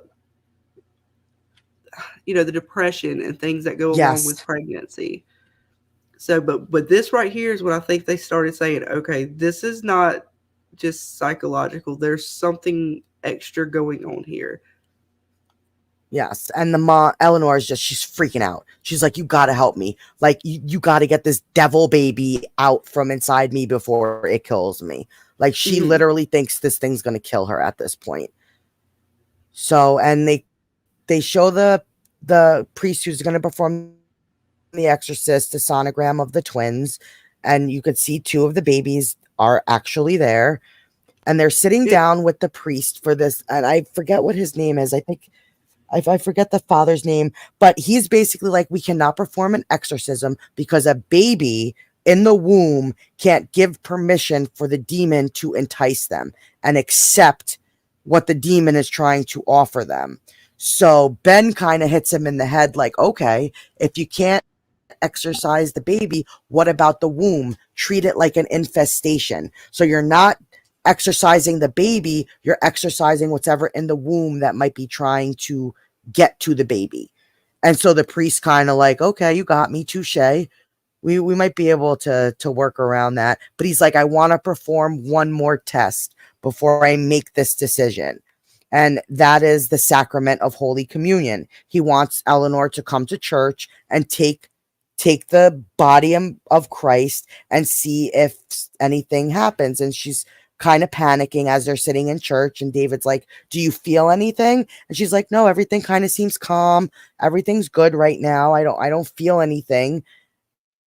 And so she goes up to proceed to take, the sacrament, and she takes it with seemingly no issues. Nothing happens until she walks away and she just cowers over in horrific pain. Like she is screaming in the middle of the church aisle, just in pain. And all of a sudden, all that this blood comes oh my God, it spewing was so crazy. from her, Like in which the Lindsay church informs too. me is not normal, not I okay. mean, This shouldn't happen. Bad. That's all Lindsay I'm said. assuming it's Bad. This something. is I mean, I bad. don't know all the different kind of complications that go along with pregnancy, but usually that's not a very good sign. You possibly having a miscarriage, which I believe is sort of what happens, but not completely. I mean, it's different what happens, but yeah, this is not good. This is not good for her baby, at least for one of her babies. But it's like Kiwi says, Yes. yeah, when he was saying when she was pregnant, she also had weird dreams. Yeah, there's you get some really creepy dreams and really weird stuff going on when you're pregnant. Like some stuff that would make you think that you have a demon inside of you growing. Look, legit. If Oh, any ladies know, you know about the foot or the hand poking through the belly button. It's like an alien. It literally when you see the baby poking out of her belly, if it wasn't for the fact that the mom is screaming in pain, and everything else, it is you do see that sometimes. You will see the kicks a little bit. You will see even a foot or a hand slightly pressed, especially as you get closer to, time to deliver. So yeah, you got a little alien growing inside of you. And it's fine. Except for when you go to I guess church and you have a little demon spawn inside of you that it doesn't like that. yes. So when they arrive to the hospital, the doctor turns on the monitor and you see he points to the baby and she's freaking out. She's like, there's only one baby. He's like, yeah, you're pregnant with one baby.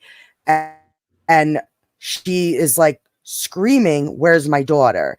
So, but before we get to that, look at this picture. Does that not look like little devil The horns horns. on the Well, baby? Devon, look at the little tongue You see looking thing. that? It's almost like it's got like a little tongue there, or a little mustache or goatee or something going on, man. And look at the little bat looking thing on the Right? side of its head. I took this image Look at and its belly. I Like its just, belly looks full. It looks like it's got a big full belly down there. It just ate its sister. And this is apparently something that actually happens. What was the term they yes, I used? actually have, it's vanishing twin syndrome, which is a condition in which the embryo or embryos dies in utero, disappears, or gets reabsorbed partially or entirely, with an outcome of a spontaneous reduction of a multi-fetus pregnancy to a single pregnancy, portraying the image of a vanishing twin. So this doctor comes in and is Yeah. basically like, oh no, what happened to you is normal. Sometimes it doesn't happen this late. It typically doesn't happen this late, but yeah, it's this vanishing twin syndrome thing. And she's basically Yeah. like, so my son ate my daughter, is what you're telling me? And she's like, Yeah. no, that's not like, Yeah. she's like, so you just wrap it up in a fancy bow and that makes it okay. It's And kind of like, like I she's mean, typically it would absorb visibly, it, but it's almost like I don't want to say it's like a miscarriage, but the way the blood and everything made me think it was almost like a miscarriage, but except I don't know how the baby would have absorbed. I could see it at a younger stage when they're still just cells that are, forming. But when you look at the pictures of that ultrasound, how do you the bones don't just disintegrate? Like, where did the baby go? You would have thought that if there was, it would have been a miscarriage. So that is very odd that they're like trying to wrap it up as, yeah, this is, this it's just a vanishing baby, twin syndrome. It's Yeah, fine. It when she's doesn't like seem about to give right. birth. The the baby is almost fully whole at this point. Like, where to go? Where to go? Vanishing twin syndrome, really? But that's what the doctor says that it is. And the mother is just, Eleanor is broken by this because she was trying so hard to save her daughter that this just like broke her. So they go along with the exorcism and they proceed to get her ready. And it's the Father Luke, I believe is his name, and a nun that she's not named in the credits. She's just called the nun assistant. So they Hmm. don't even give this poor lady a name, and it's Ben. And they're just getting ready to perform the exorcism, and they're just kind of saying prayers and getting ready to perform the Hmm. ritual. And Kurt is just watching, almost like fascinated by it. You see this new fascination in Kirk. Like he's just like watching this, like, this is really like interesting. And he prays with them, and you see like a different side to him that you thought you would see in Kristen, and you haven't yet, but he is like almost has a turn in this moment. Like, could this possibly be, real almost? And then the baby just starts losing its mind within her stomach, and as the exorcism goes on, and once it's over, like, it seems that everything is okay, even though the mom is still panicked by it. David kind of has this long discussion with Kristen just about, are you happy here? Like, I know you've been going through a lot. And they kind of just almost rekindle that friendship that they originally had with one another. And he's just, they're both trying to like ease the other one in a way, because this got to them both. I think this with the mom really just got to them. But here's where it gets interesting. Ben is just, sitting in the kitchen, drinking a cup of water, minding his own business, and he begins to hear the Pudsy's Christmas Carol, that stupid song that got stuck in there, whatever that What that stupid had the song is. subliminal message that only kids could hear. Yes, That that had the told, I frequency. think it was Yeah. Seven Swans a Singing was the Yes. episode that we heard, With the Pudsy's influencer. Christmas, Yeah. with Santa getting high off his gummy bears. And had the influencer with the challenge. What was it? Was that the Yes, same one but too? Yeah. yep. And then he finds this bear sitting on the counter, and it's playing the tune, and they find out it came from somewhere called RSM Fertility, which Eleanor did admit that she was pregnant from in vitro. I'm She didn't sorry. name Oh, what.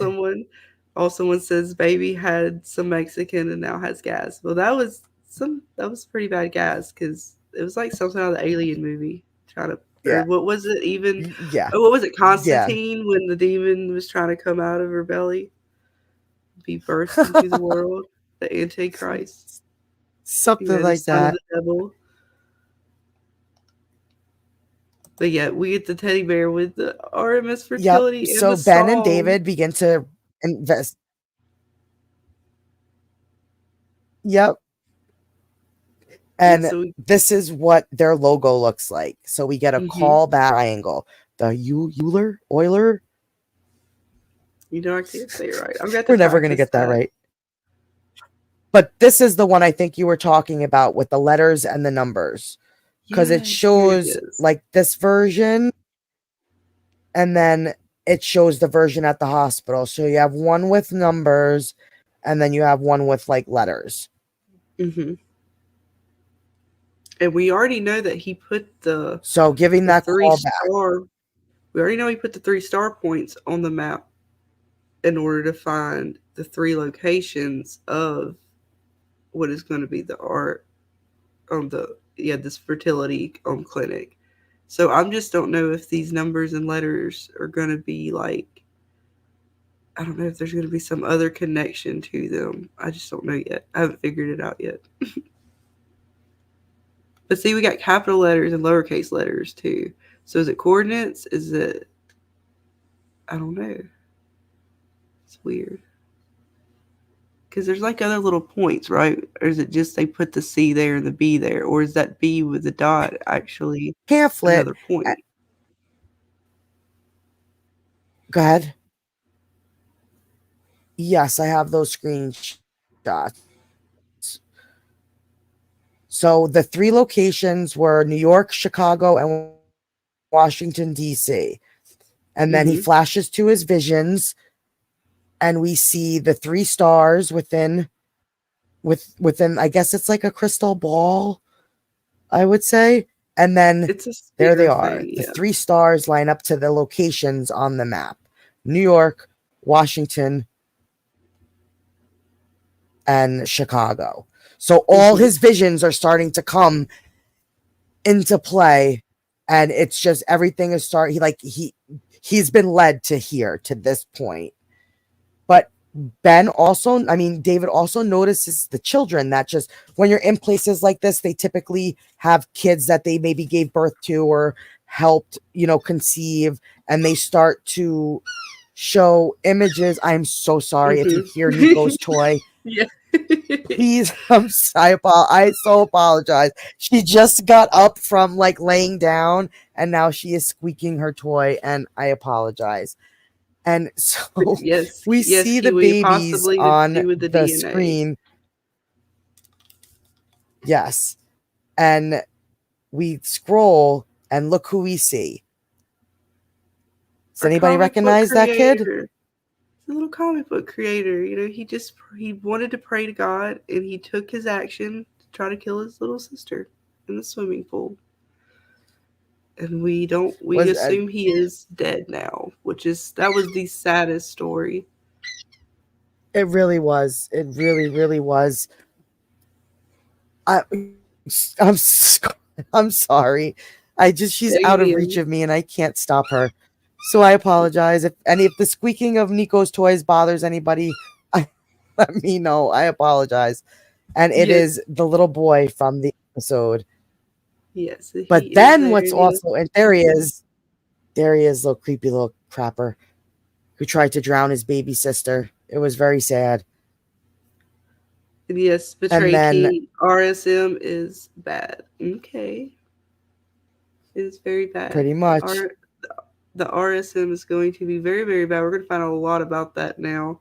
So glad we finally got to this point, because this is where eventually, too, we're going to learn about Ben's possible connections to what's going on with RSM fertilities.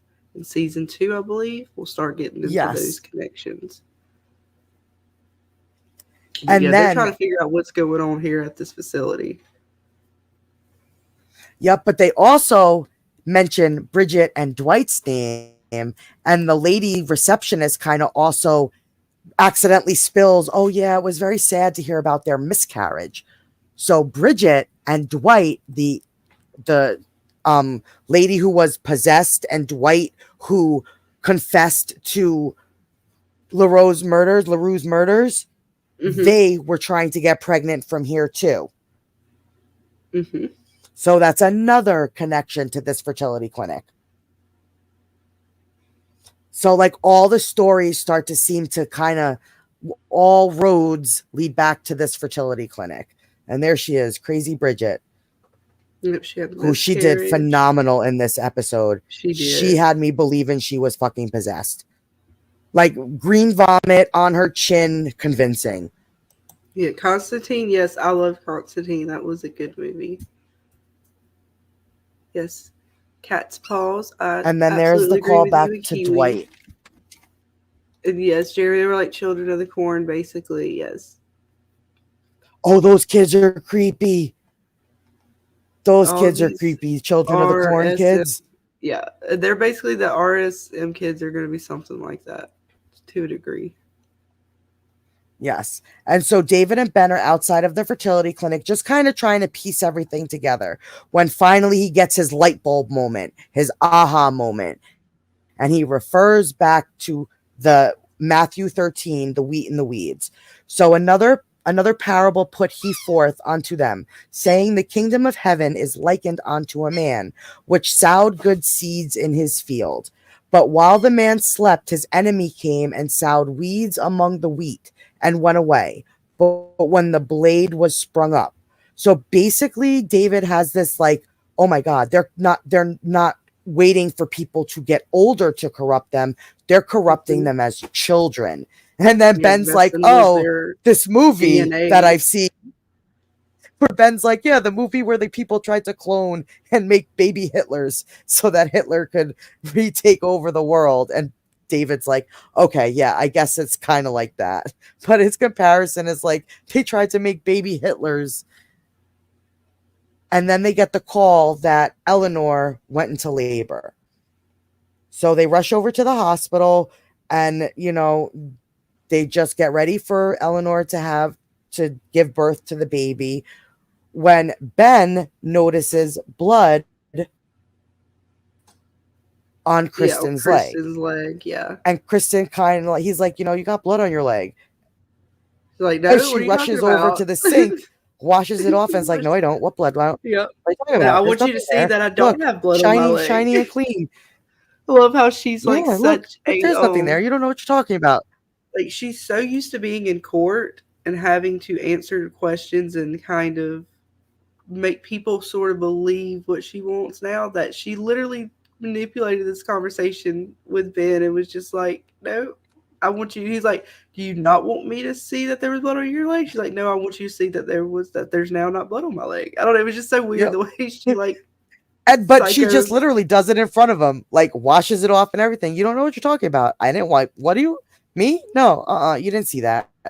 You don't know what you're talking about. I mean, anybody knows whose blood that was. That was she. Yeah, she murdered LaRue because she was ready to. And then, pretty much, and then we see Eleanor give birth to her son, and the baby looks normal. Like there's no devil baby horns or little hooves or anything that screams demon baby child. And it's really kind of like baffling to them. Like I think they were literally expecting like this demon baby, and deep down Kristen thought that it was going to be the demon baby from David's father's farm, like reborn from this like lady. And they're all kind of shocked that like it's just a normal looking baby. And David and Ben are talking about, what's going on, and they mention RSM fertility. And Kristen bugs out because she's like, my daughter Lexis was conceived at that fertility clinic. And like a million things are running through. All the dreams she's been having with their daughter in this episode, and the demon, and talking about the teeth, and the blood and all that weird stuff, and knowing that she's got a baby that came from here. Yeah, I'd be freaking out too. I would hope so. Like, that's some freaky shit. You just find out that like your kid, all this creepy shit is from where your kid was conceived. So she runs home and she pulls the file out from like her filing cabinet, and all like you see Lexi's like sonogram, and I don't know, like I think it's just kind of like just basic, information on the sheet, nothing like that, anything too revealing. And then she goes upstairs, and because she's just so freaked out in this moment, she doesn't know what to do. All she could do is go to Lexis and kiss her and tuck her in, and just hope that she's not harmed in some way from this fertility clinic. Did they taint her? Did they add something to her? Did they remove something from her? Like, all these things are probably, as a mom, running through her brain. So she's just kind of in the bathroom, kind of trying to just piece everything together. Like, she just doesn't know what to make of any of it. And I found this interesting when she goes into her drawer and pulls out the crucifix. like David did for the pregnant woman, and she just kind of wanted to hold it to see if she had any reaction to it. And at first she doesn't, but then all of a sudden it burns her and leaves this mark in her palm. I know that is so creepy. Do you think it actually like? Do you think like it really burnt her? Honestly, when I watched this, I was like, "Oh, yep, okay, they got it," because it didn't burn her at first. You would think if it was hot, like if there was something around it that heated it up, not knowing any too much, science or anything, I would just assume it would have burned her pretty. If it was going to do that kind of a burn, you would have felt that pretty quickly. It took a second. I mean, I've grabbed things that are hot by accident. I don't know. It just seemed like she was. They don't sit there for a minute. Yeah. But this, before you realize, that was this creepy. stunned her in a way. She was not ready for that, and she just kind of looks at herself, and that's pretty much how the story ends with Kristen. So, like, the season finale basically stops with her burning her hand before we pan over to David, and I'll pull up those screenshots now. But yeah, guys, what do you think so far of this episode? But any thoughts in the chat? Like, do you think it? Do you guys have anything that you are wanting to ask, or what is your favorite part so far of the episodes? I know this one I like just because we get the connections with the RSM fertility and her daughters, and we're really starting to see some of the demons and the creepy stuff. Yes, I love all the supernatural elements. Like, do you think that little really baby boy is going to grow up and be, Psycho Kid 2.0, trying to drown his sister? And yeah, and the Kiwi says completely agree. Wasn't a burn from anything in the drawer. Evil mark, perhaps. Yeah, because she's feeling so. Because she murdered LaRue, and then she's finding out about her kid, which is connected to all this evil, possibly evil, demonic kids. So she's really feeling the guilt. And so is it just guilt, or is she starting to become more susceptible to the demons that are around her, which at this point she's got a few starting to kind of creep into the house. Yeah. She's got a few things attached to her at this point. Oh, is this the part? So it's going to be interesting. This the creepy part. Yes, this is where this is the ending of the episode. So you want to kick it off? Moral, have your babies at home. Don't go to the first fertility clinic. You never know what they're doing with your babies. Yeah, or at least don't go to ones that they give out bears that, sing Pudsy's Christmas or whatever. Cat's paws. Yeah, Damien in the making, perhaps. Possibly. Yeah, like, because he looked like the baby looked so normal. There, you would never think looking at that baby anything was wrong with it. If you didn't know, like, the story of what Eleanor went through, like, you would literally, and you're just a nurse in the taking care of the baby, you're like, it's a regular looking baby. Yeah, and you would probably think you would want, like, if this facility is doing something, like that with genetics, that they would want them to assimilate into, everyday life, but still have some whatever the creepy stuff they got going on with these kids. Yeah. Which we don't even. But this is the closer. We kind of know, but we don't fully know what's going on yet. Even we'll find out hopefully in season 4. But we are kicking it off to what I like to call the cliffhanger of the season finale. The thing that gets you, I wonder what that's gonna get fixed or solved or. Mm-hmm. So we see David. He's just back in his. Is it a monastery? Like I. Is that where they're, or is it like a church? It's a church. I think it's a big church where a few of the nuns and the priests and stuff. Because I refer to it as a monastery just because I don't know what else. Monastery, yeah. Call it. It could be. I don't know if it's because it's a church where people go, right? Because they have the services there. I think it's just a bigger church where the preachers and stuff and the nuns can.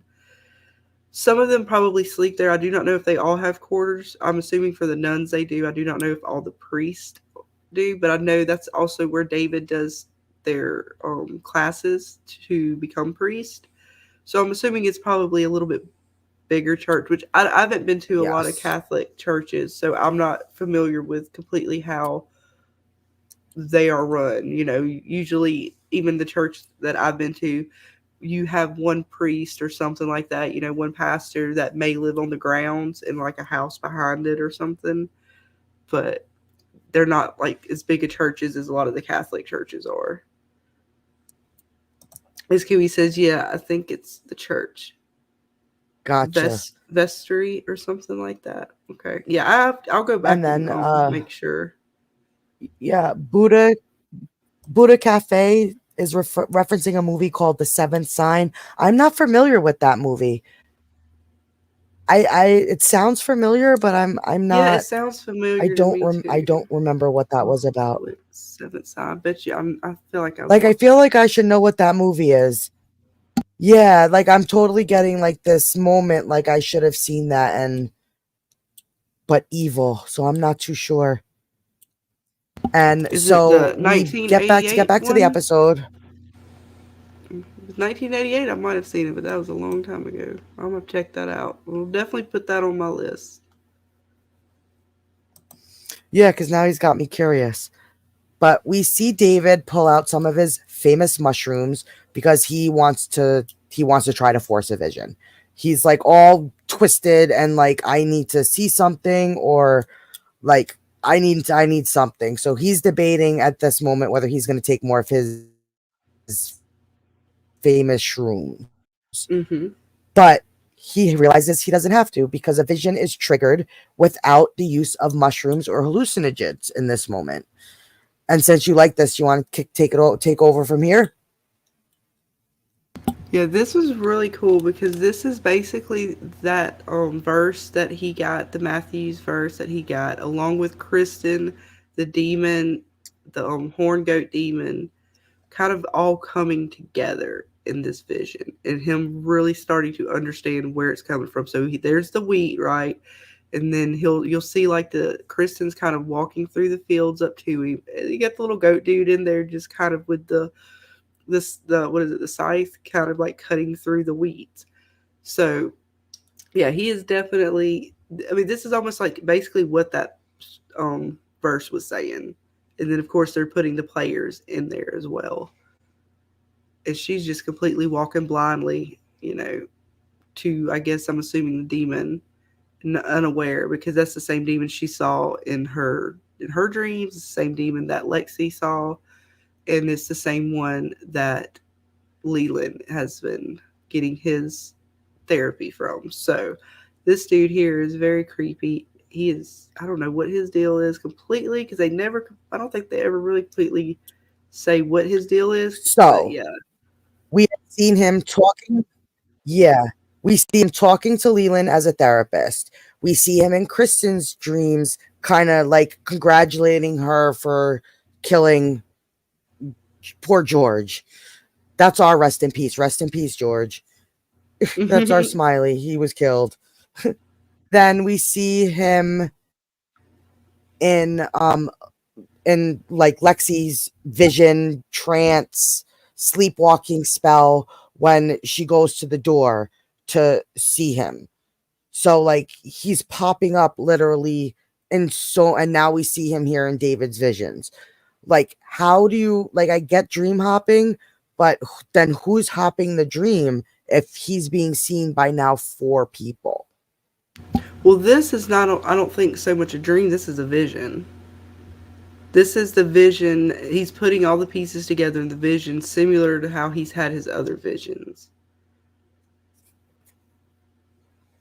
I don't think this is a dream per se. I think this is Gotcha. like, he And has, the way the show tells it is they make it seem as though David has legit spiritual visions. Now, whether they are of God or of the devil, they slightly make it seem like it's ambiguous there. I still happen to think they're more him getting these messages from God, because that's, the nun kind of tells us that later on. But yeah, I very much so would say that this is more of the vision than the dreams. I would say this is dream hopping. This is a vision. And Buddha Cafe says the episode And reminds that me is how season of the one. baby being born. Okay, yeah, I read that one. I'm sorry. There was another one I wanted to catch by you. It says that the episode was legit and that there was something spiritual going on. Yeah, there's a lot more spiritual going on now in this episode that really develops and gets us kind of going into that world a little bit more. We're kind of, Yes. even though we had been kind of and Kristen sort of debunking some of these things, to be fair, now it's starting to seem like when you think back, did they really debunk these things? Or did they just kind of give you enough to make you think, it's plausible enough? Which goes back to the a very first episode where Kristen talks about oh, what was it? Oh, I can't remember. It's Omnis Razor. I know I just said that wrong. But yeah, basically they're trying to figure out what is more plausible. I'm not too sure. It's Octum's Razor. Octum's Razor. So that is basically where they're at with a lot of this stuff. Is now we're trying to figure that out a little bit more. But yeah, it's starting to seem more where you would think more logical would be plausible. To me, it's starting to seem more spiritual or supernatural, which I guess people would say is not logical, is more plausible as we're continuing through. But yeah, this episode definitely hits on the spiritual notes. And that is how the season finale ends it off. Mm-hmm. And Kiwi says, "End of the world." Yes. Yeah. So what'd you guys think? Like, did you enjoy season one? Yeah. For people who haven't seen season 2 yet, or I did too. I really thought this left you kind of wondering, like, what the fuck is that fucking goat horn demon thing? I was definitely thinking about that in between seasons. And Cat's Paw says there's usually a parish house for the priest to live in. And that's it. That's our season 1. At least in the Catholic churches in my area. Yeah, and I would assume so, because the way that the nuns and stuff are working there and kind of keeping things there, and with David living there, I would assume they had some sort of quarters, because we kind of see it a little bit more later on when Grace gets to come back. We see a little bit more of the church quarters and stuff. And yes, like I said, they have the classrooms in there and everything like that. So it's not just it's got a few. I think if they show it out, I don't know if it's on this map that I'm going to bring up in a second, but it almost shows some of the things as like the church and kind of like the other little buildings where like you got the big church, the main church, and then you got the little side buildings and stuff that are connected to it. But yes, I thought that was a great way to close out season 1. I really enjoyed it. What about you guys in the chat? Did you guys enjoy the episodes? Are we excited for season 4? What do you guys? Kiwi Skirt says it's hard. Sorry, go ahead. No, go ahead. Kiwi Skirt says it's hard to know, but I think Scarlet Fever's right, and it's a vision more than a dream. Yeah, that one in particular, I think, was more of a vision than a dream, but only because he was trying to get the vision with the mushrooms. Had he been fully asleep, then it would have been. I would have known which one it was. Let's see who else we got. Cat's Paws, Horned Goats is connected to Satan. Yeah, absolutely. We're going to get a few of those as we go through. And when we get to season 2 now that we're done with season 1, season 2 is where we get to the Codex, I believe. Right, Dana? Yes. We get to dive more into the Codex. Mm-hmm. And that's where we'll start to, we'll start to get to all the demons and the houses and sort of how it's connected to the fertility clinic and all these different parts that are moving. Let's see, we got Buddha Cafe 1988, but it's so good. Oh yeah, we're talking about. Oh yeah, that movie. Yeah. I guess now I'm gonna have to go back and write that down. 7 Signs or something. Yeah, 7 Signs. Yeah. But now you want to jump into your puzzles that you were talking about now that we've got this Yeah. season all wrapped up? Let me just catch up in the chat. I was gonna read a few more of their comments, and then I'll Oh, pull up the sure. map. Sorry, doing the See. screenshots. I'm not able to see the chat. No, it's okay. I'm just gonna catch up on a few real quick, and then I'm gonna pull a few pictures up that have to do with the puzzles. And let's see. We got Kiwi Skirt says, "Yeah, not sure what the goat man thing is, but I really enjoyed that episode." Oh, I'm glad to hear that, Kiwi. Yeah, I don't really know what his deal is, and even after we see some more stuff with him, I still don't really completely know what he was, but I don't think he goes away. I don't know. It's weird, and as we get to season 2 and season 3, the weirdness just continues to get more prevalent. Yes. See, yes. Yeah, but any questions? If you guys got any questions or anything, feel free to put them in the chat. Any theories, any questions? Like, what was your favorite monster or demon out of the first season? Are you guys all George fans? Do you guys think the hospital monsters are the creepiest? What are your guys' favorite monsters within the first season so far?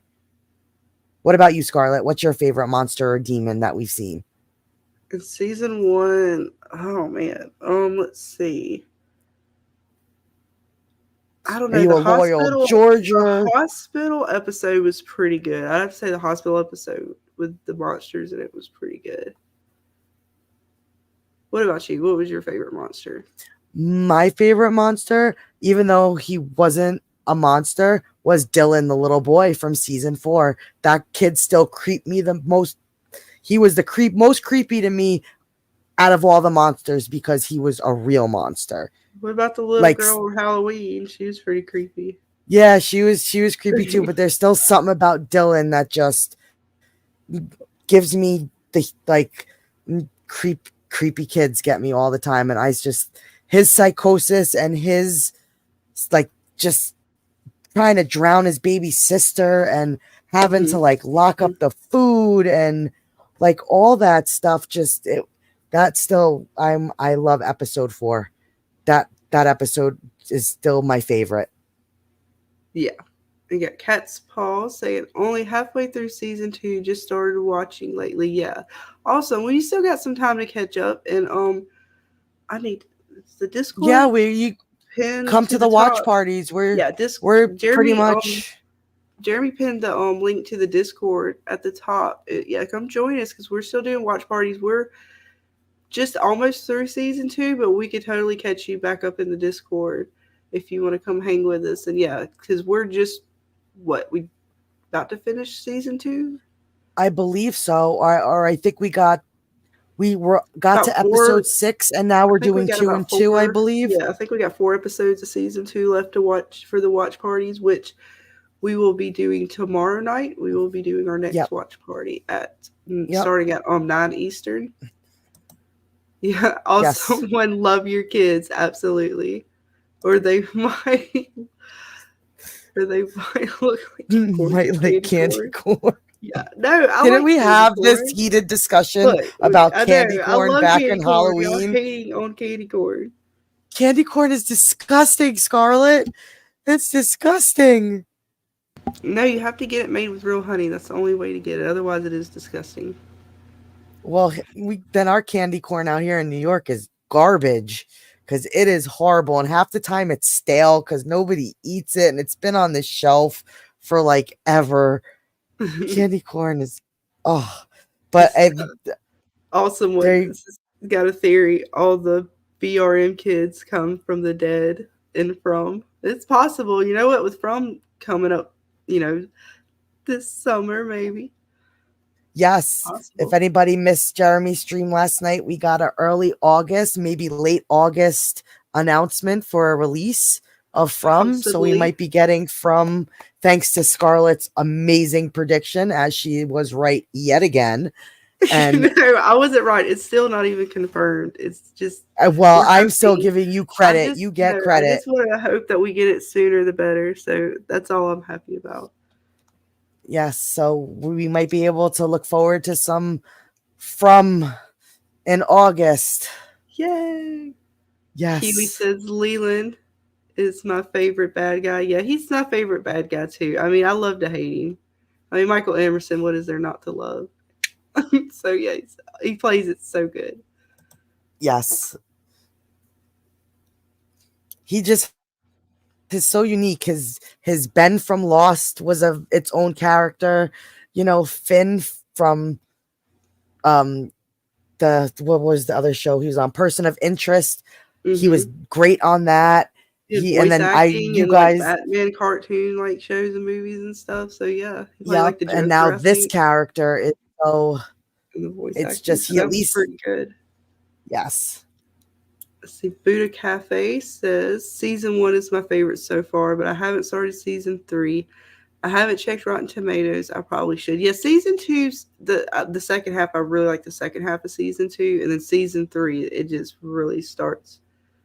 I don't know. They just go Yes. full on season 3. Like season 2 really opens up, and then season 3 is just completely like there's just demons everywhere. Agreed. It's just all season 3 is just a demon fun filled fest of each episode. The way they broke down season 3 was each episode is basically about a demon, some form of a demon in one way or another. Demon of parenthood, demon of lust, demon of envy, like all different demons that you could possibly come across. So season 2, the second end is better than the first part. If you could get past the first part it's just a little slow, but once you get past those first like 3 episodes, it picks right back up. All right, I'm gonna pull up these real quick. Awesome. Let's this try to is pick what this puzzle. We've kind of found just other people have already done a lot of this stuff on Reddit and Twitter. But let's see if it's gonna let me work. If not, I'll pop back in. All right. So this is the completed map. Did it not work? Yeah, it's working. Okay. There it is. Yeah. I should show the other one first. I'm sorry. Let me go back actually and do this other one first. Because this is the completed map, but there were these other little puzzle pieces. I clicked the wrong one. And how did we find these puzzle pieces? If someone wants to go and find them, how do they find them? Honestly, it was basically these people went in and watched the episodes, and you have to stop it. I haven't found timestamps for them. People just happen to find them, and the show writers and all that confirmed that these are real. It's just you have to get them like super quick. It is almost ridiculously quick. They're just flashes. Because doing the screenshots for season 1, I did not notice them at all. Right, here's some of the puzzle pieces. I believe this is all of them, but it may not be because I just don't see all the episodes. But these is basically kind of what the puzzle pieces were as they caught them in the episodes. So like right there was like one of the house or something outside. This is outside, and you can see the clouds. And there's just different ones. They literally said that the flashes happened so fast that most people didn't catch these. I only found a few people who actually caught some of these, and then they kind of, those few people came together on Reddit threads and stuff like that and sort of put all these different pieces together to give us that cohesive map of, and it's just of a part of New York, I believe. I'm going to go back to that. Look like Manhattan. Yeah. Good old Manhattan. If demons is going to be anywhere out here, it sure as hell is going to be in Manhattan.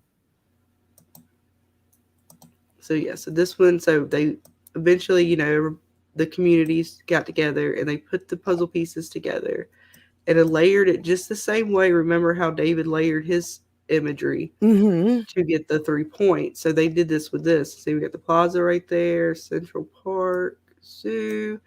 And if you really start to get really close, you start seeing these little symbols. Let me find one that was particularly that will look like a sigil. You see, we get the weird little triangle with the eyes. We get these weird markings, almost like alien sigil demonic markings.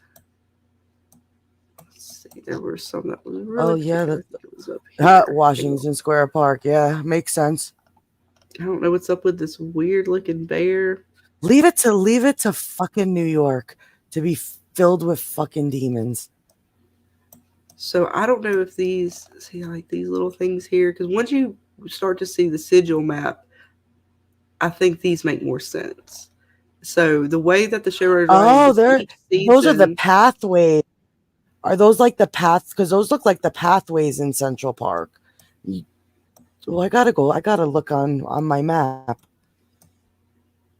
Because I think those are like legit like pathways in Central Park.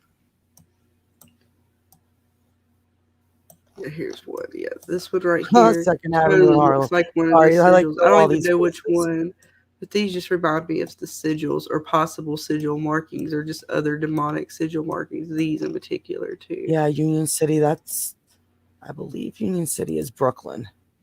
Those look like circuit boards. Yeah, and people actually said that too in the threads. A lot of people brought that up too, that it was possible circuit boards. And we find out later some things about computers. Remember that computer chip they find later? Mm-hmm. So from what I understand, these things here, along with the numbers, which I do not believe anybody has figured out the numbers yet in each episode. You can add up the numbers that are in the title of each episode or arrange them. I'm not completely sure. I'm gonna try to pull something up in just a second that's on Discord. But and then if we you go to also thought that Discord, maybe there's a the letters. video. Go ahead. Nope. I was just gonna say, is don't they also say something with the letters? Like each season seems to have a puzzle almost within its within it. So that's cool. I love that. Yeah.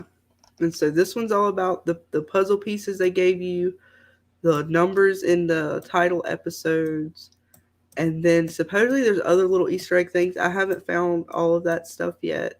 But man, if you guys know, yeah, let me know. Because I'm sorry, I accidentally clicked out of that. My bad. If I didn't hate the city too so much, I'd literally walk around and see if there's anything there. I just hate the city. Damn it. This is going to make me go back to New York City. I was going to go take a pictures. Do we see anything? Because sometimes, like, you'd be shocked that shows will go out and put stuff in these places. Oh, yeah. I wouldn't be surprised if they don't have something like that. But you guys are going to have me going on a manhunt in New York in the City, Discord. Huh? I'm gonna try. I might try to pull it. If not, I'll pull it up on the next live. I know it's getting late. But I'm gonna pull this up real quick. And this is something that Betray King found. And it's kind of in regards to just season 4. It's kind of a little update. It's what we got as far as Jeremy, I'm the only one who can do it. I'm the only one who could go out to New York City. You sure about that? All right, I'm gonna pop right back out. I don't know if I could be trusted. I don't know if I could be trusted with that responsibility. I'll be right back, Dana. Yep, go ahead. I'm gonna have to take my camera and just go walking around New York City, taking pictures like a typical tourist. I'm gonna have to be a tourist in New York. I've dreaded to go back there for a while. I'll do a live stream of me just walking around New York City, and if anything happens to me, you guys are just gonna have to call the police for me. Make sure they find me. Scarlett's gonna have to send out a search party if I get lost in New York City. Just keep your phone on you. You have to keep me, you know. You're gonna have to track my phone. I'll link you find my phone, just in case. Just in case. I'll be taking an Uber though. There's no way you're getting me on the subway. All right. Well, of course, it's not want to let me share right now. I do not know why, but basically, do you want to send it to me and see if I can share it? It's in the Discord. It's that it's what BK found for streaming. Basically, shows that are up and coming that'll be streaming, and they put the list of at least 1, 2, 3, 4, 5, 6 shows for season 4, and it is said for spring. 2024. So we should be getting with them already putting out the episodes with the episode names on them. I wish I could have got that to be brought up, but if not, I'll try next time to bring it up. But that really gives me a lot of hope that Yeah, I'm we trying to should see be if you getting said it's in some the kind of. evil. It's in the evil thread in Discord You said it's or channel. I mean, let me see if I can pull it up.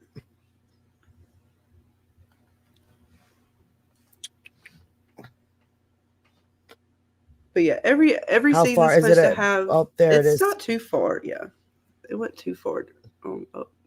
But yeah, every season's supposed to have multiple puzzles kind of intertwined. And I think they might even be connected as far as like you're gonna have to keep track of this stuff every season. And then when they're finally done, perhaps it'll reveal something. Like it'll reveal like you get mini puzzles and then you get the greater puzzle.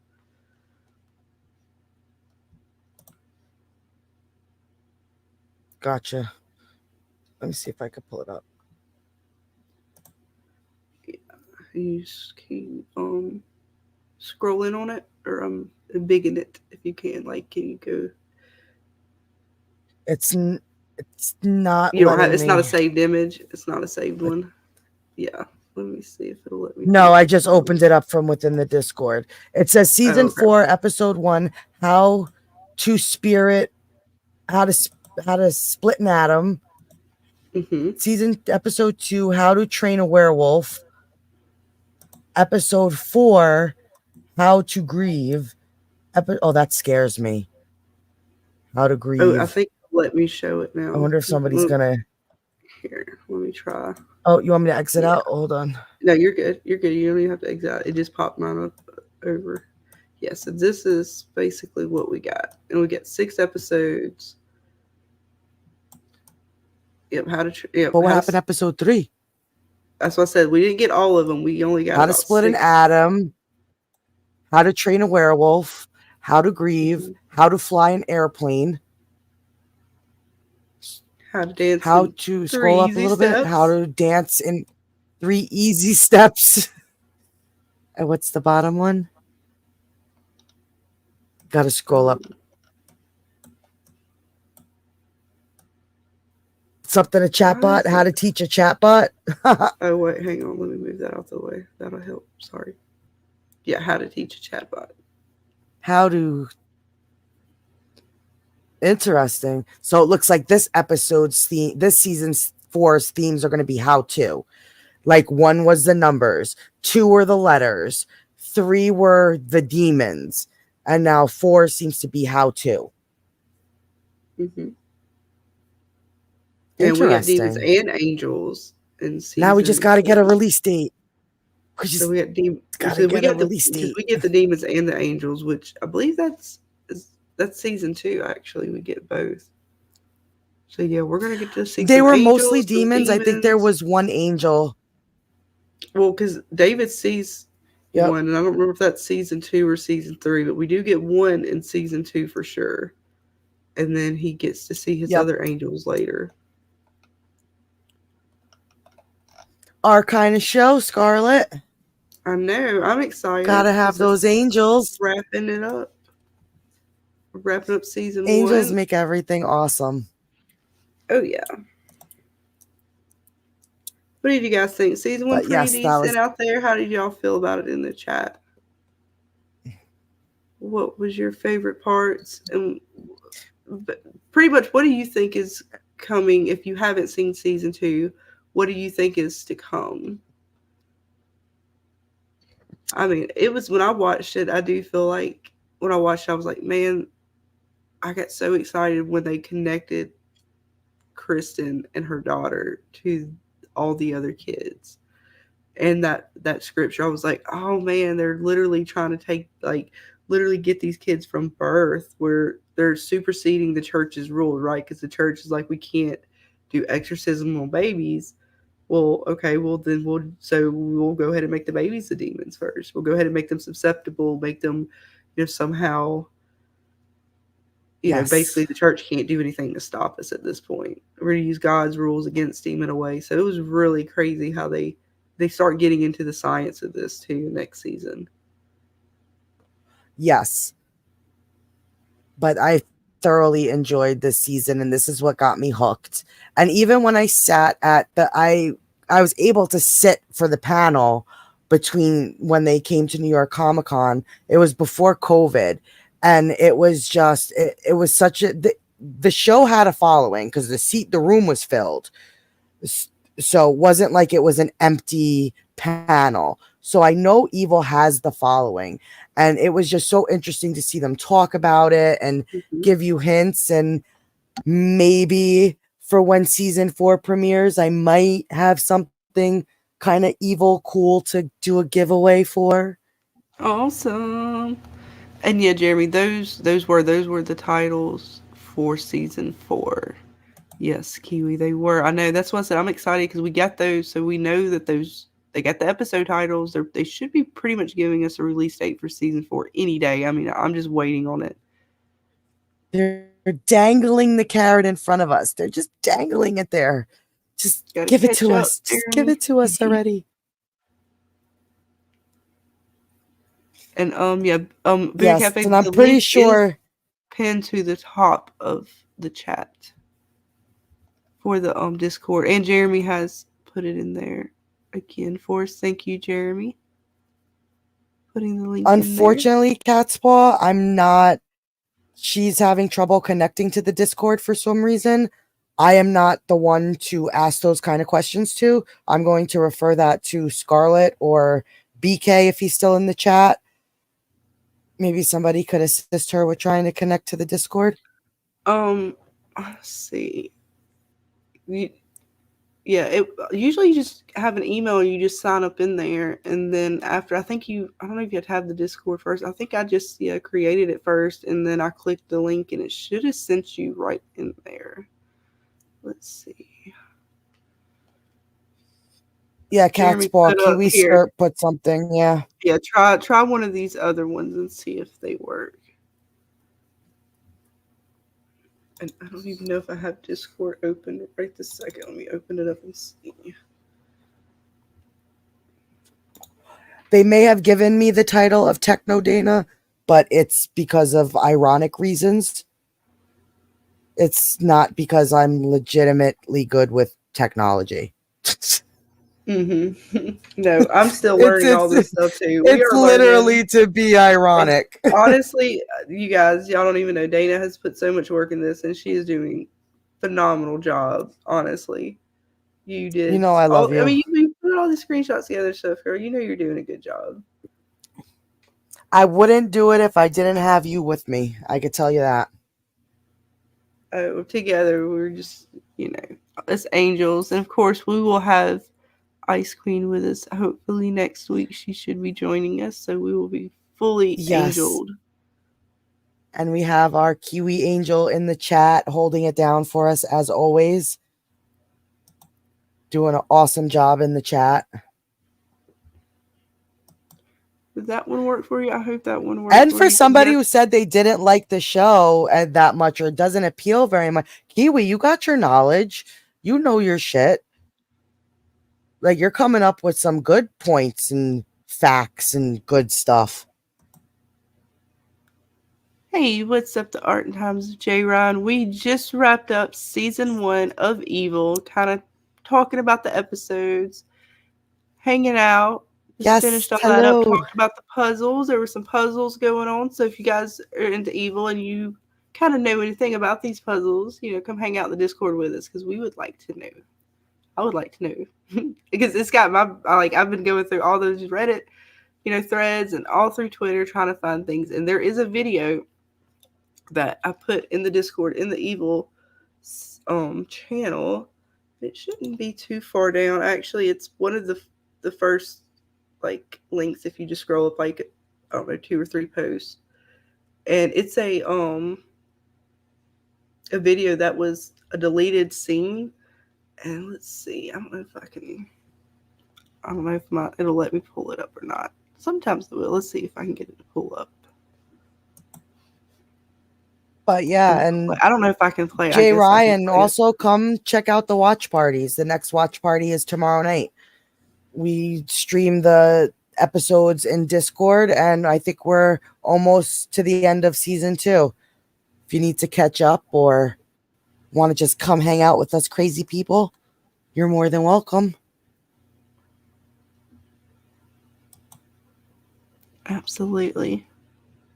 Oh, Kiwi says I like the show just not as much as you two and BK. I know we're fanatics about it. No, I know, but you still know your stuff. Like she's bringing up points and facts and Oh no, she knows. like yeah, Kiwi knows because I think she just doesn't want to admit it yet that she likes it. No, it's Michael Emerson she's there for, and I understand that. I mean, he is the draw. To be fair, he draws you in, and then hopefully the supernatural keeps you there. But so, what do you guys think? Are you ready for season 4 to come out? I know I am, because after we get into some of these things, it's just, oh man, I can't wait till we get to the Nun too. Oh, season 2 does get into that, I think, a little bit. Kiwi says, Kiwi stop stuff. it. Where did Kiwi go? I don't see Kiwi. She is no longer here. I don't know what happened. She is transparent. She's in the future. That's where Kiwi is. Yes. I'm still waiting on those lotto numbers. Oh, great. I'm glad. Yay, you got in. Good. Yeah, go check out the video. Because I don't know if it's going to let me pull it up tonight. I will try to pull it up next Thursday. But yeah, it's trying to be, StreamYard gets. Yeah, and Scarlett's got the events already listed. All you got to do is just click on interested and you'll get a notification when we go live in the Discord. Mm-hmm.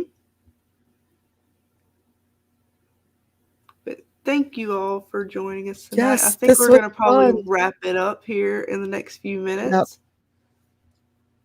But that was fun. The season finale was a banger, and now it's on to season 2. And hopefully we'll be all caught up by the time season 4 starts, so we can deep dive into the episodes as they happen. So we will probably watch the episode. I believe, do we know what day they release on? I forget. It's been so long. Down. I thought it was on like a Sunday or something like that, or a Monday. But honestly, I that's what I think it was a Sunday they typically did it, but I'm trying to remember where I had that written down. But as soon as we know, we'll figure out. It would, I'm assuming, I don't know what time it's going to air either for this season. When they've typically with the writer strike and everything, I don't know how that's going to affect anything like that, because I don't know, honestly. But as soon as I do know, with the streaming services, it's typically like they release at midnight on the day it's supposed to come out. So I don't think there'll be a specific time attached to it. And since it no longer airs on CBS Channel 2, I believe it's going to follow the format of like a midnight release the day it's supposed to come out. Because From does that, House of the Dragons does that. The day it comes out, they typically like drop midnight. So yeah, depending on the day that it comes out, we can try to go live that night, or the next evening for season 4. We shall figure it out. But yeah, we will find out soon. Hopefully, they will give us that that release date for season 4. Because they're driving me crazy. It's been forever. The writer strike's killing me. I'm glad they're driving over. BK crazy now, too. I know, but we need to know. Just let us know. Give us a day. Give me a month. I don't need a season. I want a month. Anything. Give us something. But this was fun. I had fun tonight. What's up, Dan Oates? Please sing me a song. Oh no, I'm not good with my karaoke. You don't want this New Yorker singing nothing. It won't be pretty. I smoke too much. Yes. Thank you guys all for joining us tonight, hanging out with us. But we are going to appreciate you all. Yes. I love all of you so much. Yes. And then we're probably going to hop into the Discord after, because that's typically where we end up after a stream. Yeah, you know. So if you want to come hang out with us, just look for us in the Discord. Yep, that's where the real party goes down. I'm just kidding. We like to Yes. have fun everywhere. What happens in the Discord stays in the Discord.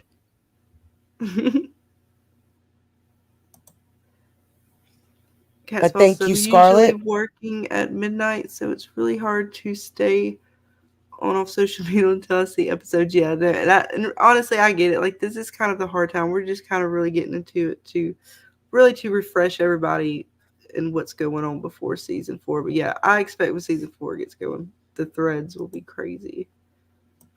Yes, But and yeah, we're definitely in the Dana. Discord. And you know, Catspaw, you could always just send me a friend request, and I have a list of people I have to like send links to remind them of stuff. So if you need a link sent or a reminder, I could always throw you on the list to give you a reminder when things start to happen and we get some notifications. Awesome. But I had fun. Yeah, I had a great time tonight, guys. Thank you, Dana, as always, for joining me, my fellow angel. And thank everyone in the chat. Thank you for having me again tonight. You guys as always. rock.